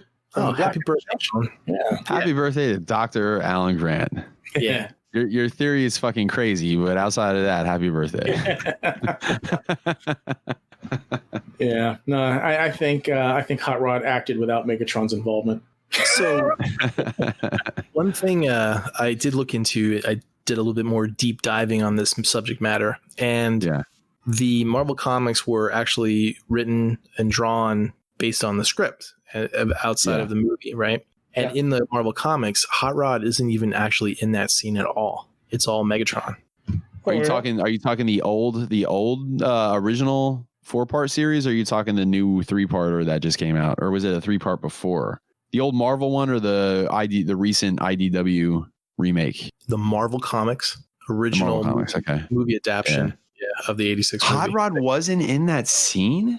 That's so weird that I don't remember that him not being in there, because I did read all that shit. Because he was hiding in the grassy knoll. He was yeah. That was the shot that came from the outside. Yeah. That's why it was yellow. The reason that come from? the reason I can't buy Hot Rod's involvement in the death of Optimus Prime, outside of just being a dickhead, is he would have had, like, if he would have actually had like malevolent involvement, he would have had all of season 3 to give himself away as like a bad guy, and never did. The ones who insinuate themselves in with the heroes are always the most insidious. Yeah, but he spent too much time by himself, Autobots-on, you know what I mean? Like, he was having trouble trying to be the leader Optimus Prime was, and I think we saw enough of trouble of him murdering his former leader. Yeah, nah, I can't buy Hot Rod being anything more than just a dickhead, like a dumb fuck. Mike, I uploaded the comic page with where it goes down. Oh, okay. And Hot Rod is nowhere to be found. Yeah, look at that shit. Yeah. Megatron hit him with the old kneel and blast move. I'm gonna kneel and shoot him in the fucking nuts. Yeah. Yeah.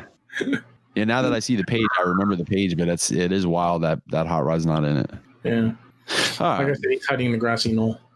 What do we got next? Back and to the left. Back and to the left. Okay, so let's see here. Do we have any other comments on any of the others? We do. Yes, we do. From Collection Dimension, Adam Urban asks, how do you guys function without Jed? And I got to thinking, Jed has never missed an episode since he started, has he? Ooh. No, I have not. Oh. You have perfect attendance. How about that? You fucking nerd. Yeah. That's because you got nothing better to do. Gives me an excuse to get away from the old lady. Do you want to cuddle tonight? Nope, podcast. And yeah, I think if we ever had if Jed ever had to miss a week, I think we just wouldn't do the show. Now listen. Let's not go crazy here, because if you guys remember, and I'm sure you do, way back when Mike used to record and edit the episodes and upload it, and he'd do all that work. So he did that for like 3 episodes and said, we need to get Jed in here to do this shit. No, Jed was the only person listening to the show back then. It was like, it had which was why it was part of the reason I didn't want to bring him on, because by bringing him on, we cut our audience in half. So it was like, it was a weird decision to be made. No, I definitely wasn't thinking about the amount of work. I was thinking about cutting our crowd in half. It's like the only 2 people I listened to was like him and like Mike Childs, I think, in the beginning. It's like, so all right. So our last question comes from our very own Jed Vargo, and this was posted in the Beast Wars Society, and he asked, which episode of Beast Wars is your favorite? And I think I'm going to take this first answer here, and I'm going to say it was the last episode. The very last episode of Beast Wars, because I knew that after this was done, I didn't have to watch any more of this fucking drivel. Number 1 Beast Wars podcast, people. That's right. I couldn't help but notice that we are ahead. I think maybe like about 100 or 200 likes. Yeah, we're up over 1,200. Yeah, we're up over 1,200 now. Mm-hmm. So, like, what's your favorite episode of the Beast Wars? I can't beat Levy's answer. My favorite episode of Beast Wars, if I was to answer it honestly and as expected, when the G1 shit, like the last episode of season 1, I guess it would have been when you found out that it was actually linked to G1, like it was in the same universe, and they showed them on the Ark. Mm-hmm. Was cool. And of course Starscream's Ghost making an appearance was cool, and everything that had and Ravage, I guess, kind of, sort of. I mean, for my serious answer, I have to say the Code of Hero is my favorite episode. Right. That's also my answer as well. Yeah. Dinobot sacrifice, all the dialogue that was written for that, episode. Yeah. It was really well done. Foreshadowing in the beginning. Yeah, it was phenomenal writing. I mean, it's one of the best pieces of Transformers fiction ever written, in my opinion. And one of my favorite lines from that episode was when he says, tell my story to all who will listen, the good deeds and the ill, and let me be judged accordingly. Yep. Yeah, so really strong.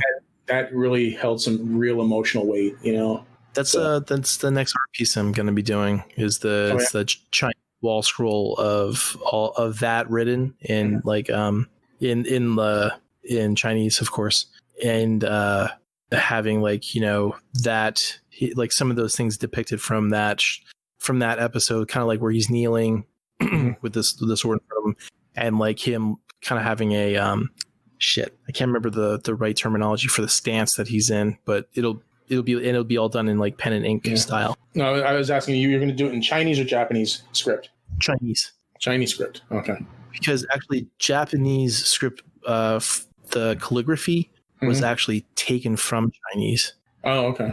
If you look at most original wall scrolls, are all done in Chinese. It was done good hundreds of years before the Japanese ever started doing it. Oh, okay. Same style and everything. It's just that it's more original because there's more characters that are in Chinese than there are in Japanese for things like that, calligraphy. So are you Chinese or Japanese? So you're gonna put you say you're gonna put some imagery of Dinobot and shit in it, right? No, I'm gonna do all in pen and ink. Are you gonna do pen and ink? Oh, okay. Yeah. The first thing that popped into my head when he started telling us the idea was, oh no, man. Remember he fucking put the fucking sunbow chart on the 10 Commandments and everybody fucking shit on it. Dude. Levy likes it. He wants one. Actually, you know what? Levy. That was great. Actually, I have a great place to hang that up too. I'll hang it right in your ass, Levy. Let me educate you a little bit more. Levy actually gave me that idea. So I did? He did. Which idea? With the stone tablet with the sunbow chart on it. I thought we were still on your wall scroll thing.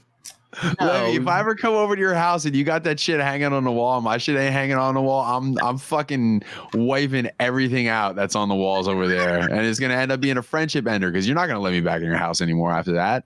So let's not do anything. Let's not do anything stupid. Oh, remind me never to invite you over here then. Shit. I still think you should go with the plan, where you come over with the tool belt on and just hang it yourself. You know what, Levy? I'm going to tell you now because it never happened, and now your fucking basement is in the middle of renovation. But at one point, I was in contacts with April, and I was going to find out, I was just going to call her and make sure that you were home first, and I was going to show up. I was going to get somebody else to film it, come along with me and just kind of film it like it was reality TV, and just commandeer, just come in and bring anchors and screws and the drill gun and the whole nine and just fucking hang my art. And you'd have been on camera, so it would have been hard to put a stink up without looking like a penis, Tool time with Mike. Tool time, yeah. I don't think so, Levy. All right. Was that all the questions, Levy? Yes, it is. All right. It's time for... I have a question. I have one question for Levy. Okay. Was Bobby Skullface or Dan Kana ever hanging out with you in your house, in your basement? No, but if I ever had the chance, I would invite them over. And I would show them their work on my wall because that would be such an honor. Tell them the best friend slot's open.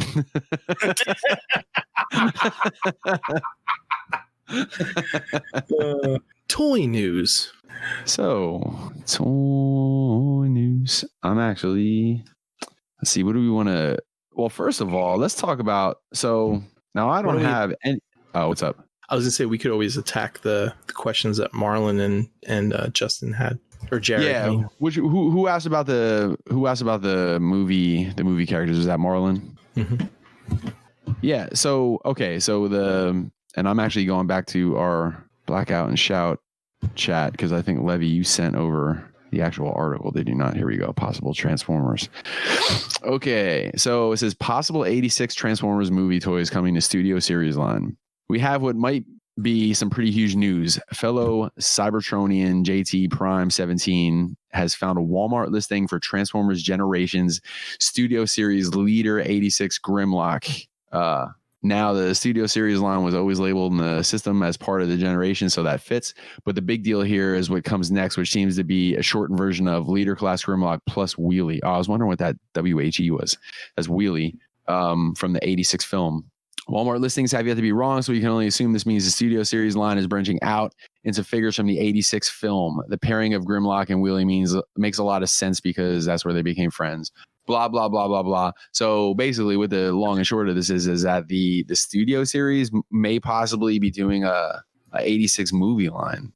So now, so I don't know much about the Studio Series except for that it seems like every time I see it, they're actually like Bayformers. Right. Mm-hmm. Yep. So what is the difference between the Studio Series and the movie masterpiece? Like what makes the Studio Series the Studio Series? Like does anybody know? It's I guess they're higher quality movie figures than what the mainline Hasbro stuff was in the past, but it's still mainline Hasbro product. Yeah.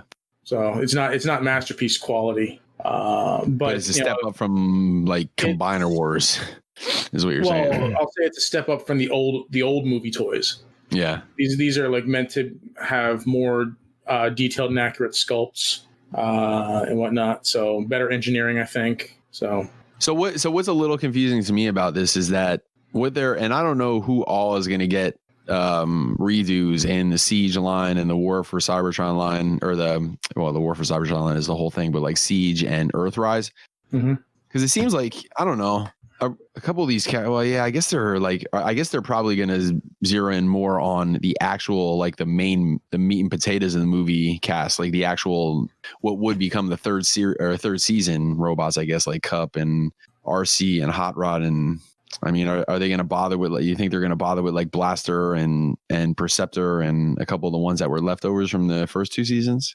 I mean, I know it's all speculation, but what do you I'm trying to figure out where there's room for this, because it seems like in the last couple of lines, all those characters were already getting love, and it was more in a G1 type of sense, especially this Earthrise shit. You know, the Earthrise stuff is like, I mean, that's right on the money. Well, some of them are, but some of them aren't. Like, I mean, look at, Hound and Sideswipe. I mean, they're close, but yeah, but they're not Earth. That's not the Earthrise stuff. I was talking more like this next line that's coming out. I get you. But, Grapple, Inferno, and Astro Train, and those guys. But I think if the previous Studio Series stuff is as a template, I think I imagine that if they were to do an 86 line in the Studio Series, I think they would probably just try to make them as G1 movie screen accurate as they can, as their budget would allow. So they're trying to find a sweet spot in between mainline and masterpiece, is what you're saying. I think so. Yeah. The only thing that, since nothing's been validated yet, but what happens if we're gonna get, 2014 SDCC, Grimlock from Age of Extinction with the G1 coloring? Mm-hmm. What if it's going to be a Bayformer version with just G1 colors? That's always a possibility too. Yeah. Yeah, but the thing that throws that off is it says listing for Transformers Generation Studio Series Leader 86 Grimlock. It actually has the 86 in there, unless that's just the most coincidental 86 that's going to show up in a Transformer thing. But like when I see 86 next to Transformers, I automatically think animated movie, which is fine. But like I said, what if they just do the colors of it, but they still keep the Bayformer type of mold? Yeah, but every Grimlock toy from now back to the beginning has been colored basically the same. Like this to me looks more specific to 86. Yeah, but we didn't see anything. If that's yet. all they were doing, it was coloring a Bayformer or Grimlock to be G1 colors. Like I don't see how that ties into the 86. Well, I guess because it's a Generation 1. The colors? Yeah, but how do you explain the wheelie though? The wheelie, was there a Bayformer wheelie? Do we remember? Yeah. Does anybody know? Was there a Bayformer wheelie? I don't know. I think that's. I think it was an RC truck. I think you're reaching a little bit, but no, I mean like you could get like something like, let me see. Like I saw they did that like Transmetal Megatron in Grimlock colors because they're both Tyrannosauruses, I guess. But so I mean I know that has been done before, but you read this. I put it in the Discord chat, Mike. You get something like that, which would be horrible, but that's still a possibility. That's terrible. It really is. I hope it's not. But I hope it's not too. Well, I guess we can move on. I don't know if we have any more. Does anybody have any more opinions on that? It's hard to really speculate on it because there's not much to go on there. If they do like a straight up, G1 Studio Series, I would think that the articulation is much better for like a standard, chug, and it's more detailed, that type of stuff. Mm-hmm. Okay. I was actually, and I wasn't, I shouldn't say arguing. I was having a very friendly debate on the Reflector page. Some dude, I posted a picture of the Triptychon, a G1 Triptychon in the box, and some dude was saying about how the engineering of today's Transformers like pales in comparison to the G1s, and I'm like scratching my head, like, what is this fucking dude talking about? Crack. I mean, well, I commented back and I'm like, I think maybe you just haven't seen any new stuff, because he was talking about, because I was telling him about like some of the especially the Siege and the Earthrise stuff, and I'm like, man, the engineering like blows that out of the water. I mean, like if we're gonna be completely honest and everything about G1 toys, they're a nostalgia thing at this point. It's not because they weren't good toys. They were good toys back then, but by today's standards, they're not. It's a nostalgia piece only. And I was trying to explain to them, and people were actually like, not a single person agreed with me. And I was going back and forth with like 3 different people that all were like making me feel crazy. And I'm like, those G1er fans that Tyler's always railing on about. The ones that who claim that G1 is like the alpha and omega and shits on everything else that's ever come after it, which is just, well, to be fair, they weren't getting belligerent and stuff like that. Like everybody was being pretty, like, that's one thing I could say. Shout out to the people that follow the Reflector page, that Reflector Files page. Like there hasn't been any typical cunts. Like everybody's been like pretty cool, and there's been like decent discourse. Like when I ask, for thoughts on stuff, people go back and forth, and nobody's been a real dickhead. But they just, those 3 guys just had me so fucking confused. And I was like, I said, listen, I'm like, yeah, I can admit that the G1 toys were, at least the first couple of seasons, were maybe better materials because there was some die cast in a lot of the figures, and they had rubber tires and this and that. But I was like, dude, as far as action figures go, they blow G1 out of the water. And this dude, and then another dude commented, and he goes something about, well, outside of much better articulation and stuff like that, there's really not much that could be said about the engineering. And I'm like, all that articulation that you're talking about is the engineering. Like, look at a G1 Astro Train versus the Siege Astro Train. The Siege Astro Train's got knees and elbows and a waist and a fucking, head, and like it's proportioned more like a human. And then you go and look at the G1 Astro Train, and it's like, all right, I get how we would have thought that was cool when I was 9 years old, because it was fucking cool when I was 9 years old. But if I'm a 9-year-old now and somebody put a G1 Astro Train in front of me and gave me a choice between that and the Siege or Earthrise, whatever that Astro Train is, like, give me that Earthrise one 10 out of 10 times. They're willfully ignoring objective evidence that's right before their eyes. So yeah, they're the G1er fans that Tyler goes on about. Yeah, and you don't have to be belligerent to be one of those people. You could just be you can just be somebody who just says that G1 has better engineering, is better action figure, this, that, and the other thing. And it's like, no, these are objectively better action figures. These are objectively better toys because of the engineering, of the articulation in the bot mode. You know, sure, the materials were may have been better back then because, like you said, some, you know, they had some die casts and stuff in them. But you know what? Some of that plastic was pretty flimsy too. Okay, but the point is that like just because it has die cast doesn't make it better, because Hound had die cast in him and he was a fucking brick. Yeah. Okay. Well, perfect. Another perfect example. Like when we did the 10 shots video, you shit on Siege Ape Face. Yeah. Like you shit on it, but you would still probably admit that Ape Face is a better quote unquote action figure than the G1 Ape Face. Oh yeah. No, I shit on it because in comparison to the other toys in its current environment, right, it's a piece of shit and I wouldn't wipe my ass with it. But in comparison to like old G1 toys, yeah, that thing blows them away. Like by comparison, the worst toy in the entire line, according to you, is still a better toy than probably all the original toys. Like not true, because I mean you had some real gold ones there, like you know, Jetfire. Which but there's kind of an asterisk next to his name. I would think. But there were some others that were pretty decent. Like, see, I what's that? When Shockwave. Yeah, Shockwave was good. His proportions were a little weird, but his knees bent though. They were ridiculous. I think he had like articulation and such, but see, I think that's the. I think there's like a grouping that goes on. Like when I say I'm a fan of G1 as compared to when one of those guys says they're a fan of G1. Like I think when they say they're a fan of G1, they're a fan of actual.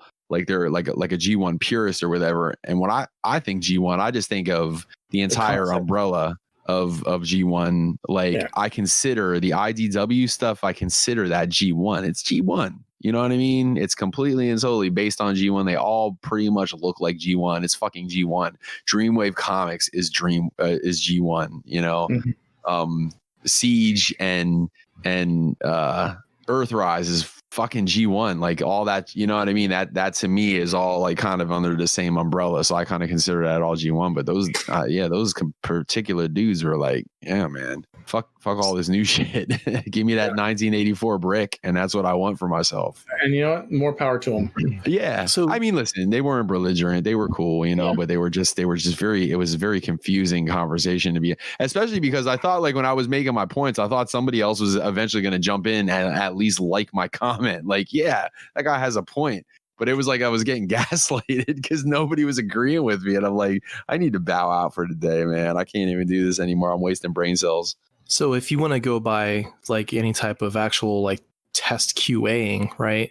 I gave my son like a whole bunch of like Transformers Legends, and they were much better than any G1 toy, like, you know, articulation, action figure stuff. Sure. And I got him the Fort Max too when those were over at Ollie's like a couple of years ago. Yeah. So like he played with them and then he was like, but then like I remember all those older like ones that I found, like my beat up G1 toys that I had. So I gave him some of those. I gave him like Bumblebee and Cliff Jumper and Wheeljack and stuff. Oh. And he plays with them all the time. He like keeps him in his bed so like he's like he sleeps with them and stuff, and he ignores all the new stuff. I bought him that brand new, whatever, I don't know if it was a Combiner Wars Wheeljack or if it was whatever the line was after that. And he played with it like twice, and he would rather play with the G1 Wheeljack over that one. I don't know if it's because of the way the materials feel, if it's heavier or what it is, but he likes it so much more than the new stuff. Yeah, I think to a kid, I think weight carries weight. I think weight carries weight. Like, if, you know what I mean? Like if somebody handed you toys as a kid and you're thinking as like in terms of value, not necessarily monetary value, but like just, you know, what is this thing worth, so to speak, you know? And it's like, oh, well, this one weighs twice as much as that one, so this one must be the better one. Well, which I think sometimes we still fall for that shit even as adults because, you know, sometimes like Fans Toys will put out a turd, by their standards, but it's like it's way heavier than the Make Toys one or way heavier than that one, so it must be good. And that's not always the case. But yeah, he plays with those all the time. Yeah, And that's interesting. That's very interesting. For him, like that, if articulation of an arm bending or like the leg moves or something, it doesn't really matter when he's like smashing them together, going pew pew pew, and like I gotcha. You know, it's right. You know, I mean, it doesn't matter if you can bend the knee or bend your elbow for that. It's just basically, you know, how much fun they are, I guess, and they still hold up. So maybe for an adult collector, they're better, but maybe still to a kid, like the original G1 toys are better because they're heavier. What say you, Levy? In regards to just the product testing that my son has been doing. Well, I mean, maybe like how often does he transform the toys? Never. Well, I shouldn't say never, but like he does transform, like, you know, Cliffjumper and Bumblebee every now and then. Cars and stuff. Maybe, you know, the ease of transformation on those older toys. You know, but yeah, no, I think, you know, because they do feel heavier in his hand, you know, he might be more drawn to them. Yeah, that's probably a good point, Mike. I would think that's probably a kid thinks like something's heavier, it's better or more fun to smash into something else. Yeah. I know one thing, like when I got him that Jazz, like the newer Jazz, and like the head would pop off, or if it was like, you know, transforming in bot mode, and like his waist would snap apart like easily when he was like, you know, smashing them together and stuff, and like, you know, like a Wheeljack or something like that, it wouldn't do that. That might be another reason too. Yeah. Anyway, so Levy, if they come out with a Studio Series 86 movie stuff, are you gonna get it? If it's very G1, I'd have to see them first. What if it's very G1? What if it's like just like a medium-sized masterpiece at that point? Well, I mean, like I said, I have to see them, and if it's going to fit into anything I currently have, because I don't know if I really want to go into another line. You know, I don't know. I already have my masterpiece stuff, and that's like the pinnacle of my G1 collection. So, do I really need more G1 representations of these characters? That's the question. Yeah.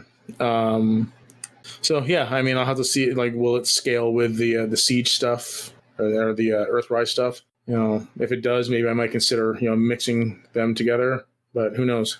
All right, let's move on to the next one. Okay. That was Jared was asking about the who else is in on the KFC Junkions. So some pictures of some finished box art and some looking like finished figures, or at very least the color test shots, or close to the end, of four new KFC Junkions. And yeah, I'm in on them. You want to hear something crazy? I was actually thinking about getting 2 sets of them because they're modular. Army and build, I was thinking about, you know, doing the first 4 as they are, but then taking the second set of 4 and completely like breaking them down as far as I could break them down and rebuilding them into like 4 completely different mix and match Junkions, which would be awfully fucking expensive. That's an expensive army. That is an expensive army. So they were on Chosen Prime for $120 each. Oh, each. Yeah. They went up in price because the original ones I think were selling for $90, I think. Wow. So I'm probably really just going to get 1 set of them. The only way I would get a second set is if I could get another set cheap at some point down the line, but I'm definitely in on 1 set of 4 of them. That's for sure, man. I'm excited about those. I think they've been a long time coming. That's like, and I hope they do a couple other ones. What 4 of them? Well, close to it. Well, it's definitely the price of the Zeta Unicron. That's for sure. Yeah, over and above that. Well, I'm trying to think. Well, Zeta Unicron was selling for like between $300 and $400, I think, wasn't it? Closer to $400, I think. Think so. I think it wasn't it $399. Yeah, it might have been $399. Yeah, so yeah, it would take you. Yeah. Are they all coming out at the same time, or are they staggering them? So on TF sources, it said it's giving all of them an August release date, and on TCP, it's giving them all a July release date. So both stores have them at a different time, but both of them have all of them coming out in the same month. So I'm not really sure how that's going to work out. I would like to see them come out like 2 at a time when they come out. Yeah, that is. Yeah. Well, yeah. I guess they figure, you know, for those of us that are only getting the MP stuff, like it's been kind of slow anyways for the last bunch of months anyway. So, but you know what though, it's weird. I feel like there's a flurry coming because they got that Unicron coming, and you got these Predacons coming, and the Junkions coming, and you know there's stuff on the horizon. It's just I have a bad feeling it's all going to hit at the same time. Yeah, I really want that X-Transbot Springer to come out soon. I want all clips of you. I want all like a greatest hits clip of you telling me that over and over again from like 25 different episodes. 3 years in the making. 3 years in the making. Yeah. like 99% of me wants it to be good because of course I want it to be good, but like 1% of me wants it to suck because it would be funny if you waited for it for that long for it to suck. Terrible, Mike. That's why I said only 1%, you know. It's like there's a little, at least I can admit that there's a little evil. Well, that 1% of you is a dick. Yeah. I hope so. Thanks, Levy. 99% of Levy hopes it sucks. Nah, that'll make 101%. He wants you to pull it out of the box and the fucking head just falls off. And there's a little, know it was a headmaster. There's a little note in the cockpit that says you should have bought Apache, man. He's gonna open it up and it's gonna be an open play Springer. with like X-Transbots written on a Sharpie. IOU. and it's like, and there's like these like fucking knockoff like Autobot symbols that like half look like Autobot symbols, but also half look like John Bailey's face. They released one, and it's just for me. It's yeah, right. Yeah. Oh shit. You're the only one out of all of us that's looking forward to those Junkions. Yeah. I'm not getting them. Yeah, me neither. Moving on. So apparently, Wee Jang got pinched by the man. Yeah. Mm-hmm. So now again, this is. I read this. Who the hell posted that? Jed, did you post that in the chat? Yeah. And that post was of a screenshot of a comment, I guess, on TFW somewhere, or was that on Cybertron? One of the message boards. I got that from Dakota, and he said that the guy that was commenting was actually creditable because he was a designer for MMC at one point. Okay, all right. So that was where my question was. Yeah, so it's definitely has weight to it. I saw some other people talking about it. And they were saying, so I guess he has a designer that goes by Black Apple. Does that ring a bell? Yeah. So, but they didn't get him. They got like the factory, I guess, or like management. They said, I think the comment said that several members of management were arrested, but the designer is still out there. So whatever that means. He's still there's a trans. Can you imagine? Like, I love how they talk about these guys, man. Like it's like this crazy ass 007 world of toys, and it is, you know, because everything's so fucking cloak and dagger. It's kind of funny. He's still at large because he's oversized. Yeah. Can we not arrest him until after he oversized KOs the Zeta Unicron to 35 inches tall? like we want that dirty bastard to go down, but we want our toys first. Well, the curious thing about that is that they got pinched because of the KO Hot Toys Iron Man that they were doing. Yeah, and it wasn't Transformers related at all. And that was under the Wee Jang like umbrella, like that was going on their name. And that makes me sad because if I would have known that, I would have bought one of those before they went out of fucking. When did they start doing Hot Toys KOs? I know, right? I would have picked that up right away. But yeah, so apparently, I guess Disney was affiliated with the Chinese government of some sort because of the KO of Iron Man.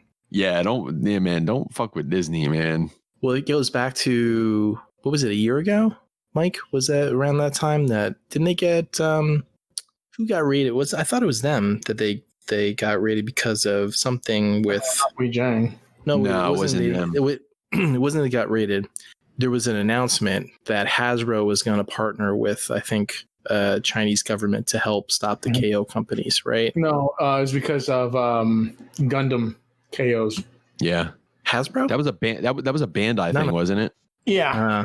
No. This was Hasbro. Hasbro was partnering with them to stop KOs. Well, I remember that news coming down a while ago about like Toy World advertised their Bumblebee movie B and Prime as they saw it somewhere advertised as a B and Prime. Like they didn't use their whatever whack ass fucking third party names and shit. So I remember that happening. I don't know if that's the particular incident that you're referring to.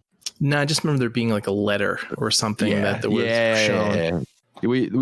That's news article. That's quickly becoming a like a boy cried wolf situation where every time I see one, I just blow it off. Like even like this one. Well, you know, who knows? I guess if we don't see any oversized knockoffs coming out anytime soon, I guess we'll find out that it was true. But but as far as like third party getting shut down, I blow that shit off anymore. Well, they even said then too that there's the third party companies aren't even being looked at. It wasn't like there wasn't an issue with those at all. It was the direct KO. So and I would definitely believe that. The only weird thing there is like what is it with this whole Zeta Unicron then? Like why? Like now looking back on it, because I know we had plenty of discussions about it, but now that we're looking back on it, you know, the Hasbro one hit his numbers, so you know they got their money, and the Zeta one disappeared, but then resurfaced months later as a studio cell, like a different name and all that shit. Like what are we making of it? Do you think they got pressured? Or do you think they just decided to disappear because they weren't trying to compete with the Hasbro one? Like, what do you think really happened there? Well, from what I understand, it wasn't that they got pressured. They probably got sent some type of cease and desist. But I think the distributors that were going to be selling those toys got pressured into not saying, hey, if you carry this, then, you know, anything that looks like Unicron, then you're gonna, you know, be under the thumb of like, you know, any type of legal repercussions.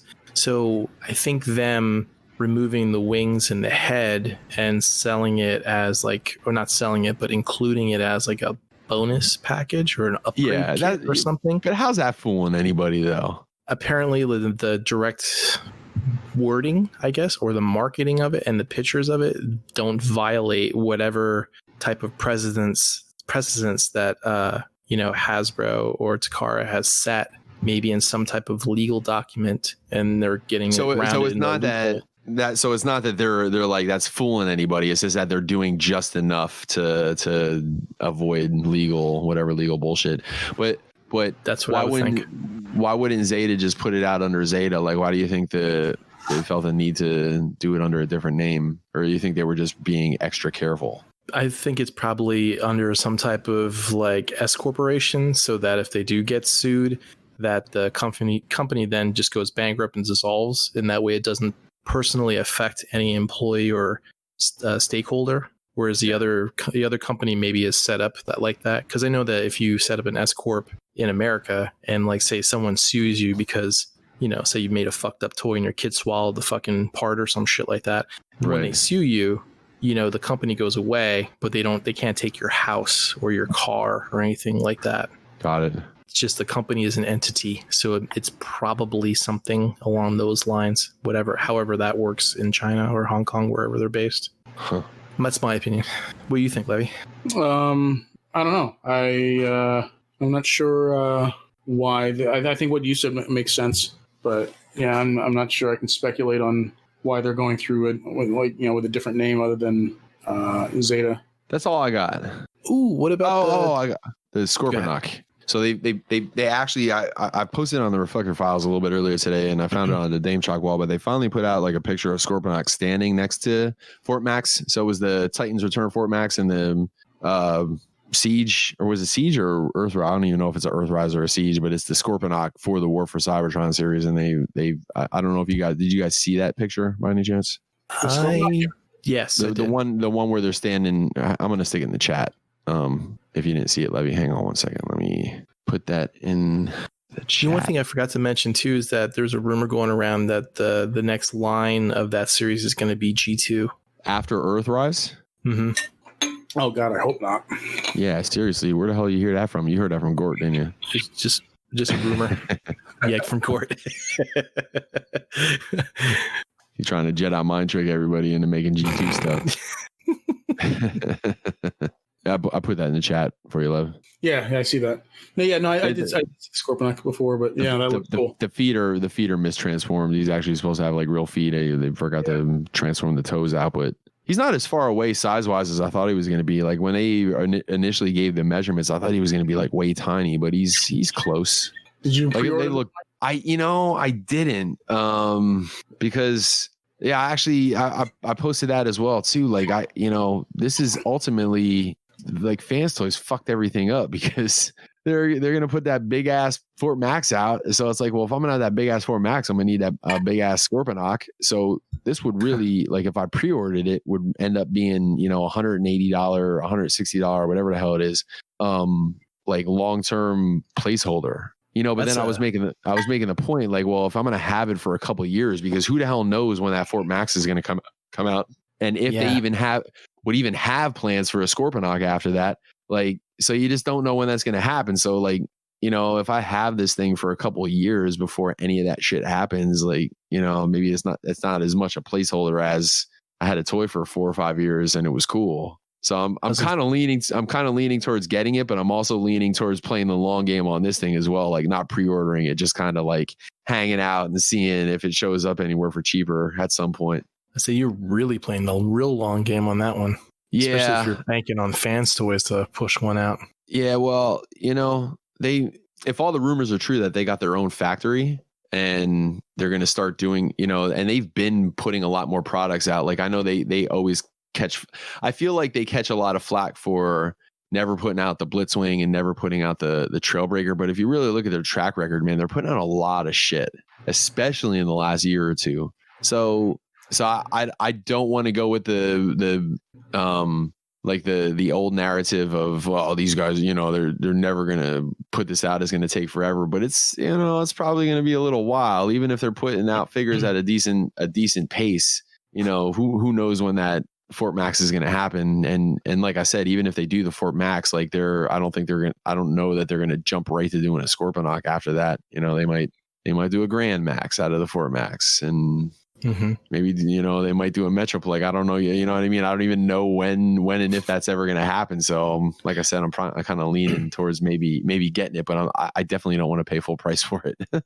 Well, so like, when you, on your 60th birthday, Levy and I will chip in and get you the Fans Toys Scorponok. The Fans Toys Scorponok, yeah. Yeah, it's going to be, I think it's going to be I wonder how many years it's going to take to finish that up. Finish it up, like, respectfully. Because, it's not, I'm not going to wait to have every single character that I want in order to call my collection complete.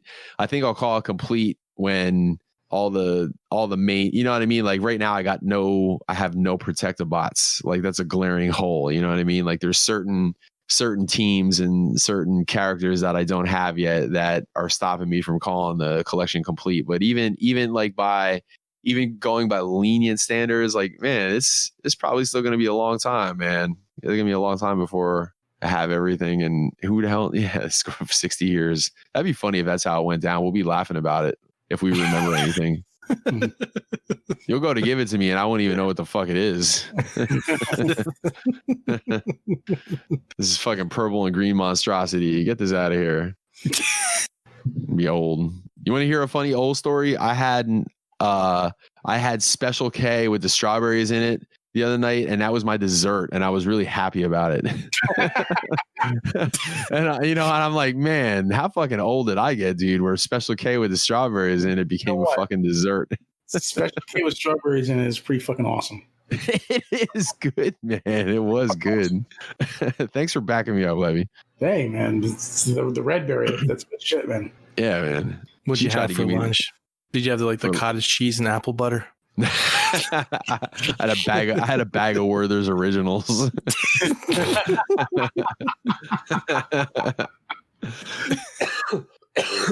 Holy shit, man. Okay. That's all the toy news I got for us. What about the 12-inch Spike that went up for pre-order? Oh, the Spike. Good for you. Good on you, Jed. Yeah, 12. So Lewin Resources that put out that fucking 2-foot Optimus Prime is putting out a 12-inch Spike. And you know what? I mean, soft goods and shit. You guys, I'm assuming you guys both saw the pictures, right? Or do you want me to grab you some pictures? Yeah. No, I saw. I thought he looked pretty good. Like, I'm not a real big fan of soft goods, but he looked good. Like, I thought he looked good. I thought like the face sculpt was decent. You know, like, I mean, you could watch a 100 G1 episodes with Spike in it, and he's drawn different in every one of them. But like, I thought they captured the essence of the character, the spirit of the character, you know, and they had him in his classic yellow boots and beige, you know, construction shirt or whatever with the hard. I think they had a hard hat. Did they have a hard hat with them? Let me go back and look. Yeah, I'm pretty sure. I'm sure they probably did. Where the hell did they get that idea for the gun? Like, I'm sure that was probably based on one of the scenes, like where I remember him picking up Jazz's gun and running out the front door of the Ark the one day, but the one episode. But I don't know where. Yeah, I don't know where the inspiration for that came from. But I'll tell you this much: like, I'm a little confused by the choice of going so big. Yeah, I was just gonna say that. I was thinking the 1/6 scale is kind of an odd choice. Yeah, like I felt like for a 2-foot Optimus, like even if they want, because they were the ones that put that big Optimus Prime out, I figured like a 6-inch Spike would have fit a lot better with that Prime if that's what they were aiming to do. I remember, unless they're trying to do some kind of Hot Toys thing, and I'll tell you what, man, if they would have did a 1/12 scale, I would like that's something I could be definitely tempted by. I'm not even gonna say tempted. I would get Marvel Legends size Transformers human characters for sure. Mm-hmm. But the 12-inch thing was kind of a peculiar choice, especially looking at the price tag, which is pretty expensive. It's an $80 probably Barbie quality, 12-inch figure that you're getting. It's definitely not Hot Toys. And Levy, you tell me, because you have those, was it Fison body types that are TB League, yeah. Yeah, TB League, that are like seamless, and this isn't that. So I think it is a little bit too expensive for, the quality that you're getting for a 12-inch figure. Who's making it? Oh, you said Lewin, right? Lewin. Yeah, Lewin Resources. Yeah, they've never made a 1/6 scale figure, so I can't speak to the quality of what you're going to be getting with that. I mean, there are other companies that make 1/6 scale figures that aren't Hot Toys or whatnot, that are pretty decent. Like a lot of smaller companies that make 1/6 scale will actually license Fison bodies for their figures. Mm-hmm. But then there's other companies that make their own independently, like a 3A Toys makes like the Game of Thrones 1/6 scale figures, and those are pretty decent looking. They make the Berserk 1/6 scale figures too. Okay.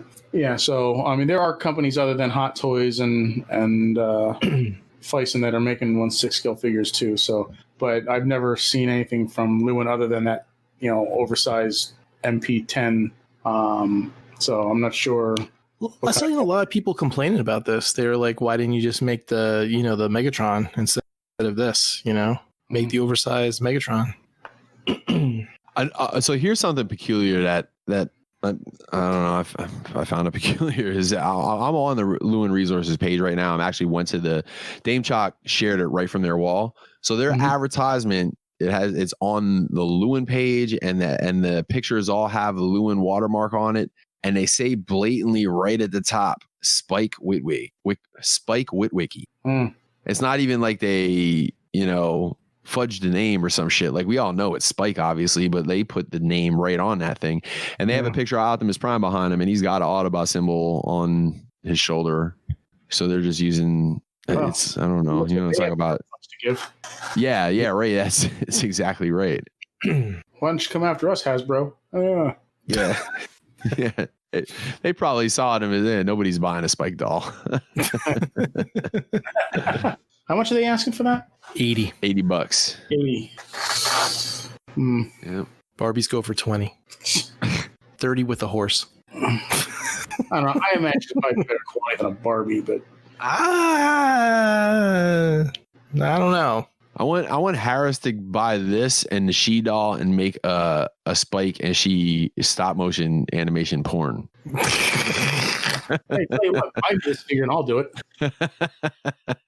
Livy, weren't you telling me there's actually a company that makes like sex toys and like attachments for like some of those 12-inch figures for that? No, well, Fison has actual sex organs for their male figures that they. That's it. You can. They'll actually come with like their base bodies, and they'll have various sizes and various levels of erectness. That's what it was. Yeah. So I guess you glue them on or whatever. So if you want to, I had like a flash to that scene in the Goonies when they were trying to fix the fucking mom statue. gluing it on upside down. Great, now every time he pisses, he's gonna piss in his own face. Yeah. So if you want your like Arnold Schwarzenegger custom to have like a perpetual boner, you can do that. Let's move on. Anybody else got anything? There was the Extrons box art for the Dr. Eggman, right? Oh. Yeah, I guess that means it's getting closer. I guess. Mm-hmm. Yeah. Which one's the Dr. That'd be cool. Sons? Yeah, Quintesson. Yeah. Yep. Hasbro actually revealed today a new Punisher legendary rider figure. Really? I missed that. Oh, I've seen that. It's basically the same bike that they use, just painted black, but he comes with like a bunch of new accessories. He comes with a machete. More death weapons he comes with. Yeah, he comes with a machete. He comes with like a sawed-off double-barrel shotgun. I didn't realize this picture was that small. Let's see, open original. Yeah, it's still small. Fucker. But yeah, he comes with like a whole slew of new accessories and stuff, which is pretty cool. I might get this just for the bike and then put my like Mezco 112 Punisher on it. Didn't they show this during the presentation when they were revealing all the new Star Wars stuff and everything during that one toy show? I don't think so. This is the first time I've seen it. They must be thinking of a different bike. Maybe it was a Captain America that I remember they showed or something. I don't know. Are you getting a Levy? Yeah, I might get this one. I've also been looking at some the Maisto 1/10 scale American chopper bikes because I kind of wanted to get something for my Ghost Rider.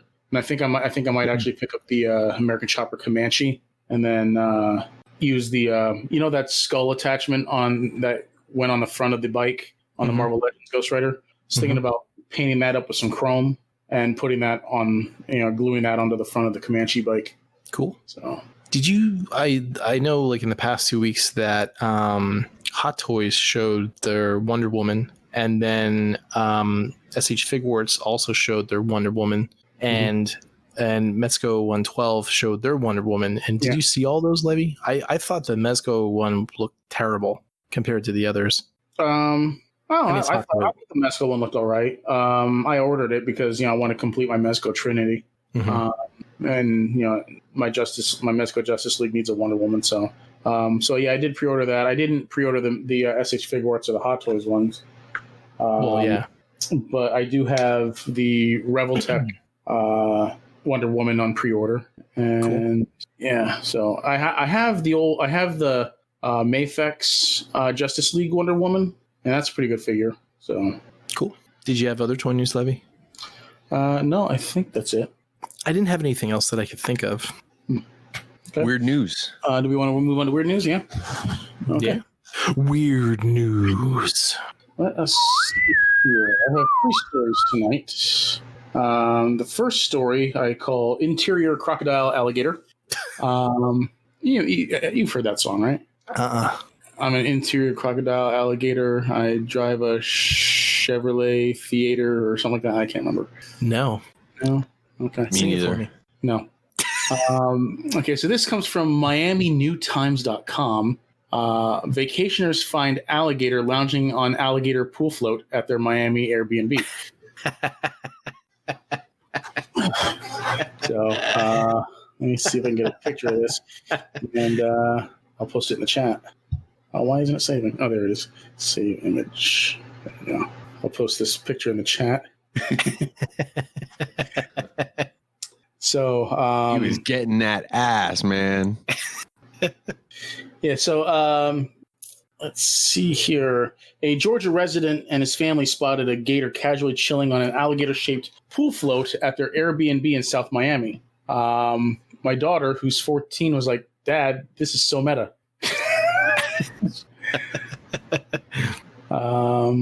Yeah, so the thing was just kind of lounging on the pool float. So I thought it was pretty funny. That is pretty funny. It's like Gatorception.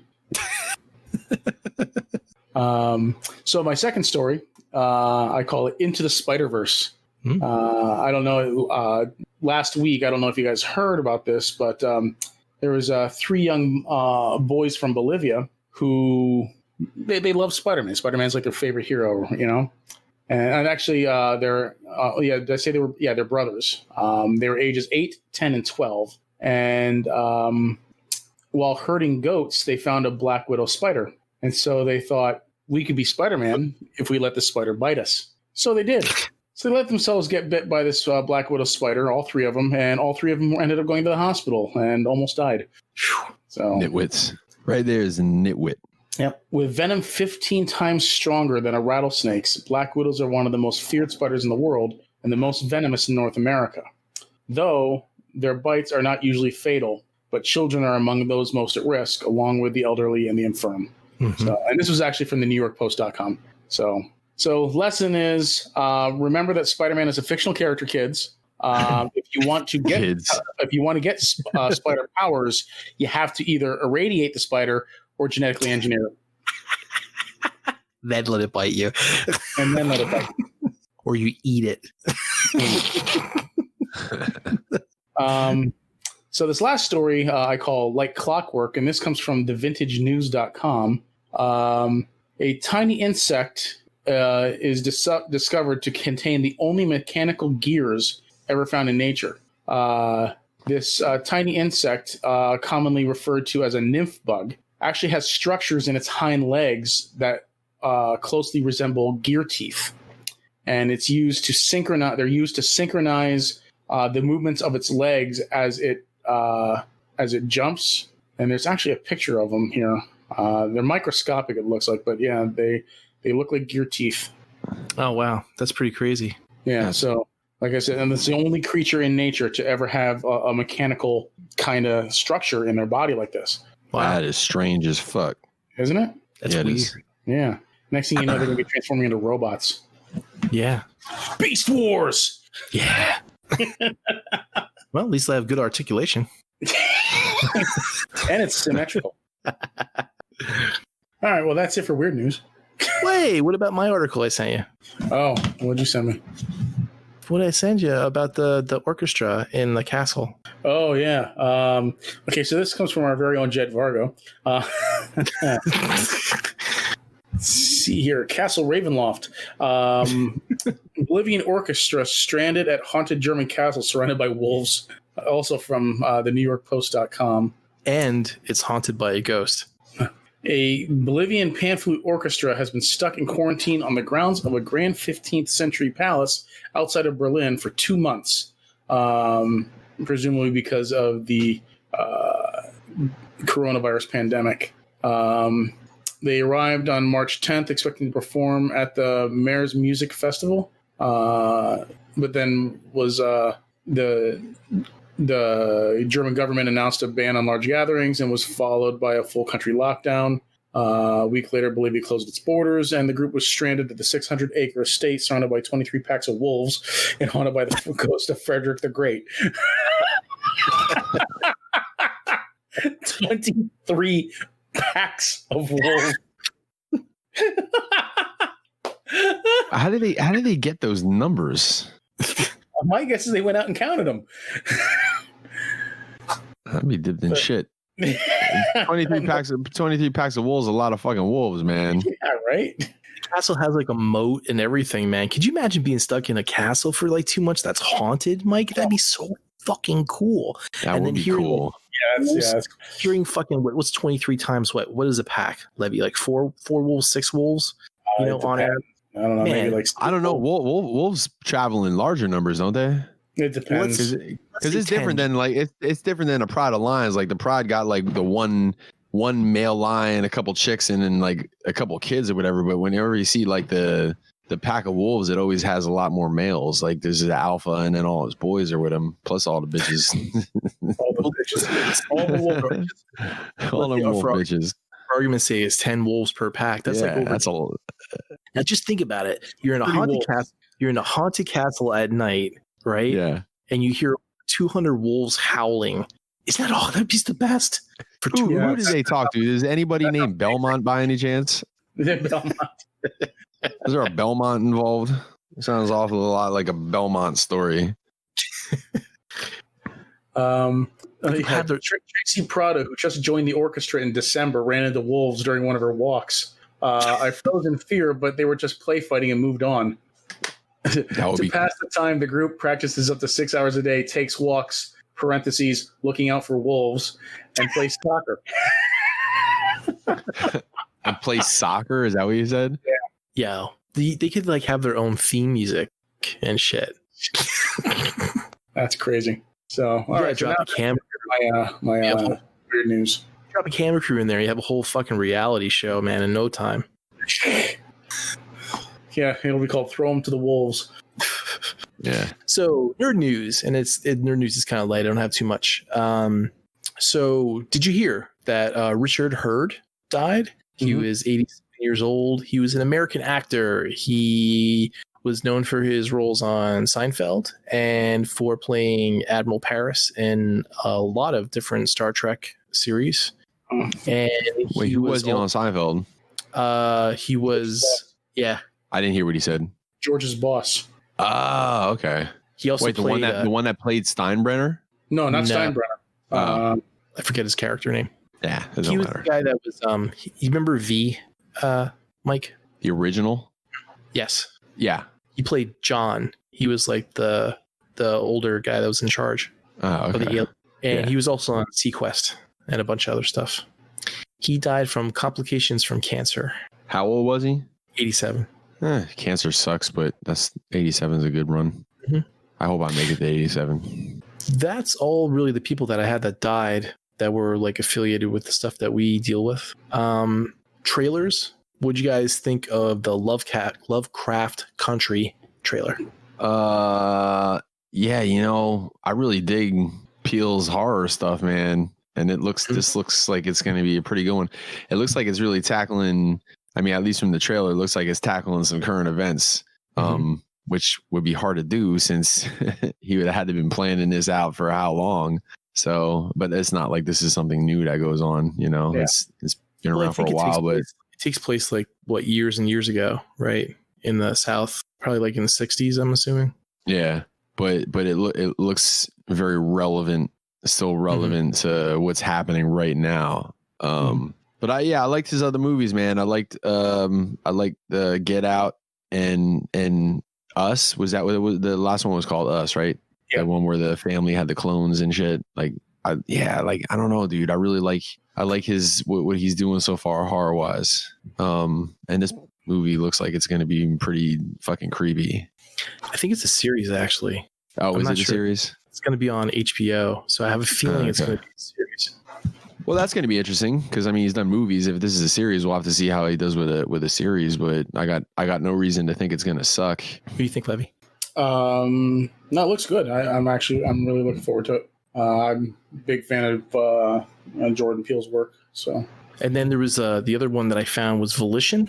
Is a kind of like a sci-fi time travel type of movie. I'm gonna tell you what, when I was looking through trailers this past 2 weeks, it was really, really thin. So it was hard to find like anything that was like half decent. But this seemed like it was very interesting about like how this guy could kind of like foresee the future a little bit and like then plan his actions accordingly. He kind of gave the Dead Zone type of vibe. Yeah, what was that? There was that Nicolas Cage movie. Yeah, where you could see 2 minutes into his own future. I don't count that. It was a similar concept. I was catching a Shutter Island vibe off of it because there was like an underlying type of somebody even said something at one part in the trailer where they were talking about like what's actually wrong with this dude. So I don't know. It's kind of like in Shutter Island, like where Leonardo thought he was like a detective, and And here, you know, at the end of the movie, you just find out he's this fucking nutcase inmate. Yeah. And, Really good movie. I don't know, I was catching a little bit of that vibe off of that trailer, this trailer, because it looked like this dude had like this whole, you know, he had this whole like, you know, 007 mystery type of thing going on and shit. But at the same time, they were like almost playing him off like he might turn out to just be nuts. Yeah, I'm sure there's more to it than that, but that's the vibe I was catching. I was catching the Shutter Island type of vibe. Yeah. Ruffalo was in that, wasn't he? Yeah. Yeah, he was. Yeah, he was his partner, I think, right? Leo's partner in that movie. Yeah. And then the first episode of Looney Tunes came out. And I'll tell you, I watched the whole thing. I thought it was actually pretty good. It was pretty true to the originals. What do you guys think? I think they did a. Go ahead, Levy.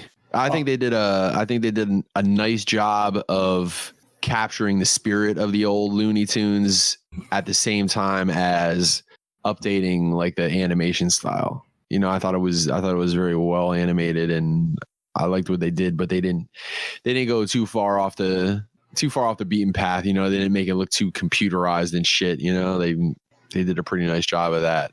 Yeah, I didn't dig it. No. Well, G1 Looney Tunes only. There was just something about the way it was drawn that I didn't like. I didn't like the way Sylvester looked. He did look different. Yeah, and I'm not a big fan of Tweety Bird to begin with. The second short was just really bizarre. Like with Donald or Daffy. Yeah, freaking eat street gum.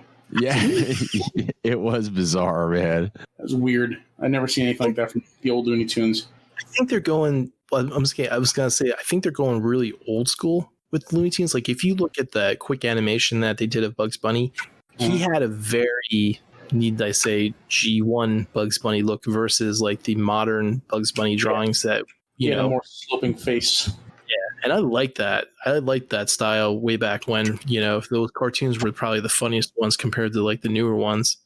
But I think Daffy Duck was the same way. He was more of a insane type of radical character versus like him just being a pissed off, you know, anti-Bugs, you know, whatever, and like being stupid all the time, you know, doing crazy shit. Well, because he's a loon. Yeah, he's a loon. He's loony. Yeah, I don't know. Show me some Wile E. Coyote and Roadrunner. I'll be happy. Yeah, but I wonder how they would approach. Like, I mean, we joke around about it, but how are they going to approach the Roadrunner and Wile E. Coyote if they do it? Because it's like Wile E. Coyote's not really going to be able to be dipping into Acme's assortment of weapons of mass destruction anymore like he used to. You know. Why not? It'd be cool if you know, it's still the same theme where he's trying to get the Roadrunner, but like instead of him ordering a rocket, he orders like a bunch of drones or like an Iron Man suit or something. Right. Yeah, we'll see. Yeah, I won't be happy. I won't be happy until Pete the Puma shows up. And he better be for more than some fucking bullshit 5-second cameo. Like, I want him in it. You know what I mean? Certain characters need to fucking show up. Pete the Puma needs to show up, and the skinny guy and the skinny guy and the fat guy that were stranded on the island, they need to show up. You remember them fucking dudes, right? Don't forget to ride. It reminded me of your old lady a little bit, the voice. Bye. Don't forget to ride. That'll be me when I'm leaving on the plane to go to TFCon.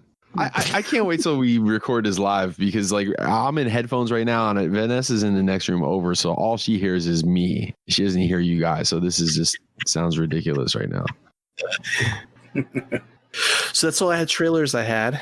So move on to the news. DC Comics ended their Diamond Comics distribution deal. Diamond Comics has been like a monopoly for distributing comic books. And they moved to Penguin Random House, or their books and periodicals through Lunar or UCS comic book distributors. So that's kind of quite a change, since everyone who does comic books has always gone through Diamond for years and years and years. But now, because they wanted to keep things going, they switched over to a different distribution deal. Yeah, and they're probably like one of the biggest comic book publishers out there. So that's got to be a lucrative deal for this company. Right. Yep. So that's going to be see how the rest of the companies react to that. So don't fuck this up. or if Diamond recovers from it, because apparently, from what I understand, like distributing comics is not a very profitable business. So having every type of company, going through you is probably you make your money. But if you get a big hit like DC Comics, it's going to take at least half of your business away. And who knows if they're going to still be around or not. Yeah. Hollywood is now considering paperless scripts when production on films and TV shows resume. So they're thinking about doing away with all the paper for the notes and for scripts and for production and everything like that, and just going completely digital to help prevent any type of coronavirus spread. Plus, it'll be less trash. That's true. Less trees dying. Which you would think, be surprised that they didn't do that already. Yeah. I mean, I would have figured that sooner. There's that poor person out there fucking printing out scripts for everybody and, making edits and changes. Be out of a job. Yeah. Progress, man. Well, I'm surprised a lot of things haven't happened, but the logical shit doesn't always happen. Let me ask you this, Mike. Do you the whole planet is still running on fossil fuels and shit when there's a million other energy sources out there that are cleaner and better for the planet, but we keep doing that. Well, let me ask you this, Mike. Do you still write your set list down on paper? Yeah. Well, you need to go to digital then. Bring a tablet instead. No, a fucking tablet. Yeah, I'll have a fucking iPad up there and I'll step on it fucking halfway through the first step or first set, and that'll be the end of that shit. No, I'll take my chances on the sheet of paper, Jed. How about a whiteboard instead? Yeah, no. Be more green, Mike. Well, if I play 50 gigs a year, I'm using 50 sheets of paper. I don't really think I'm not putting my carbon stamp is not all that heavy. Well, maybe. In other news, Daredevil.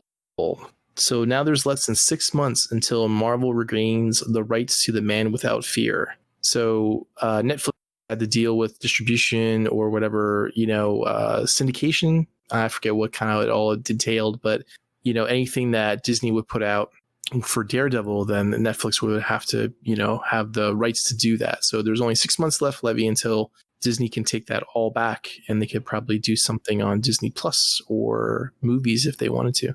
Yeah, but I also heard that Charlie Cox said it's not likely that he'll be returning to the role. Right. He said it most likely won't be a continuation of the series because Disney's family-friendly stance. Mm-hmm. So it'll be less violent and whatnot, which is disheartening. Yeah, fucking A-rated is. So well, we'll see what happens. Yeah. Were you still banking on them to try to do something with Charlie Cox, or were you looking? I would like to see Charlie Cox continue in the role. I liked his Daredevil. I liked it a lot. I know April would like to see him continue in the role. So she loves his black outfit from season 3. Oh, really? Oh yeah, she loves that suit. And last piece of news, there's plans for a Labyrinth sequel is in the works, with the previous Doctor Strange director Scott Derrickson is attached to helm that, and the John Henson company will be making it. Do you guys like Labyrinth? Oh, I love Labyrinth. Yeah, man. I don't know if it can be a really good Labyrinth movie without David Bowie's bulge. I knew that was coming. As soon as you said the word Labyrinth, I'm like, we are not making it out of this episode without somebody talking about David Bowie's fucking pecker. Well done, Levy. Hey, maybe they could do like some type of CGI, No, I can't do CGI cock. It's got to be David Bowie or not. What do they call that when the face is like weird looking? The something valley effect or whatever. Valley. What is it? Uncanny Valley. Uncanny. Like, what is it when the dick looks weird? I don't know. Stumped. I know the that they did for Dark Crystal turned out really good. Yeah. So I could see like a sequel for Labyrinth, and it doesn't have to have David Bowie in it. So no, it doesn't have to David Boy just as bulge. I mean, have that walking star of the first movie. Yeah, right. I mean, I don't know if Jennifer Connelly would come back either, but I mean, it could be something a completely different Jennifer story. Didn't have Bowie's bulge, did she? Well, we don't know, but it was the 80s. Well, let's not insinuate anything because, you know, I mean, she was what, like 15 at the time? I didn't know that. So, yeah, it didn't really. Yeah, my bad. You creep. Insinuate statutory rape at all, but I did not know that. Was she only 15 in that movie? Something like that. Yeah, I'm pretty sure she was underage. Oh, okay. Well, that's all the news that I have. And that's all we got. Unless any of you guys got anything else you want to add on to the end of the show? Nope, I'm good. How about you, Mike? I'm good, man. Everybody be smart, be safe. Don't get the coronavirus. Don't be a racist asshole. Shouldn't seem like too much to fucking ask for the next 2 weeks until we meet again. You'd think. We're talking to you, John. Fuck you, John Bailey. Don't be a racist, John Bailey. Yeah, right. Yeah. My unfollow button has been getting a workout lately. So. Yeah. Cool. But, all right. We all good? Yeah, everybody good? Jed, Levy, y'all guys good? Yep. All right. Enough's enough. We're out.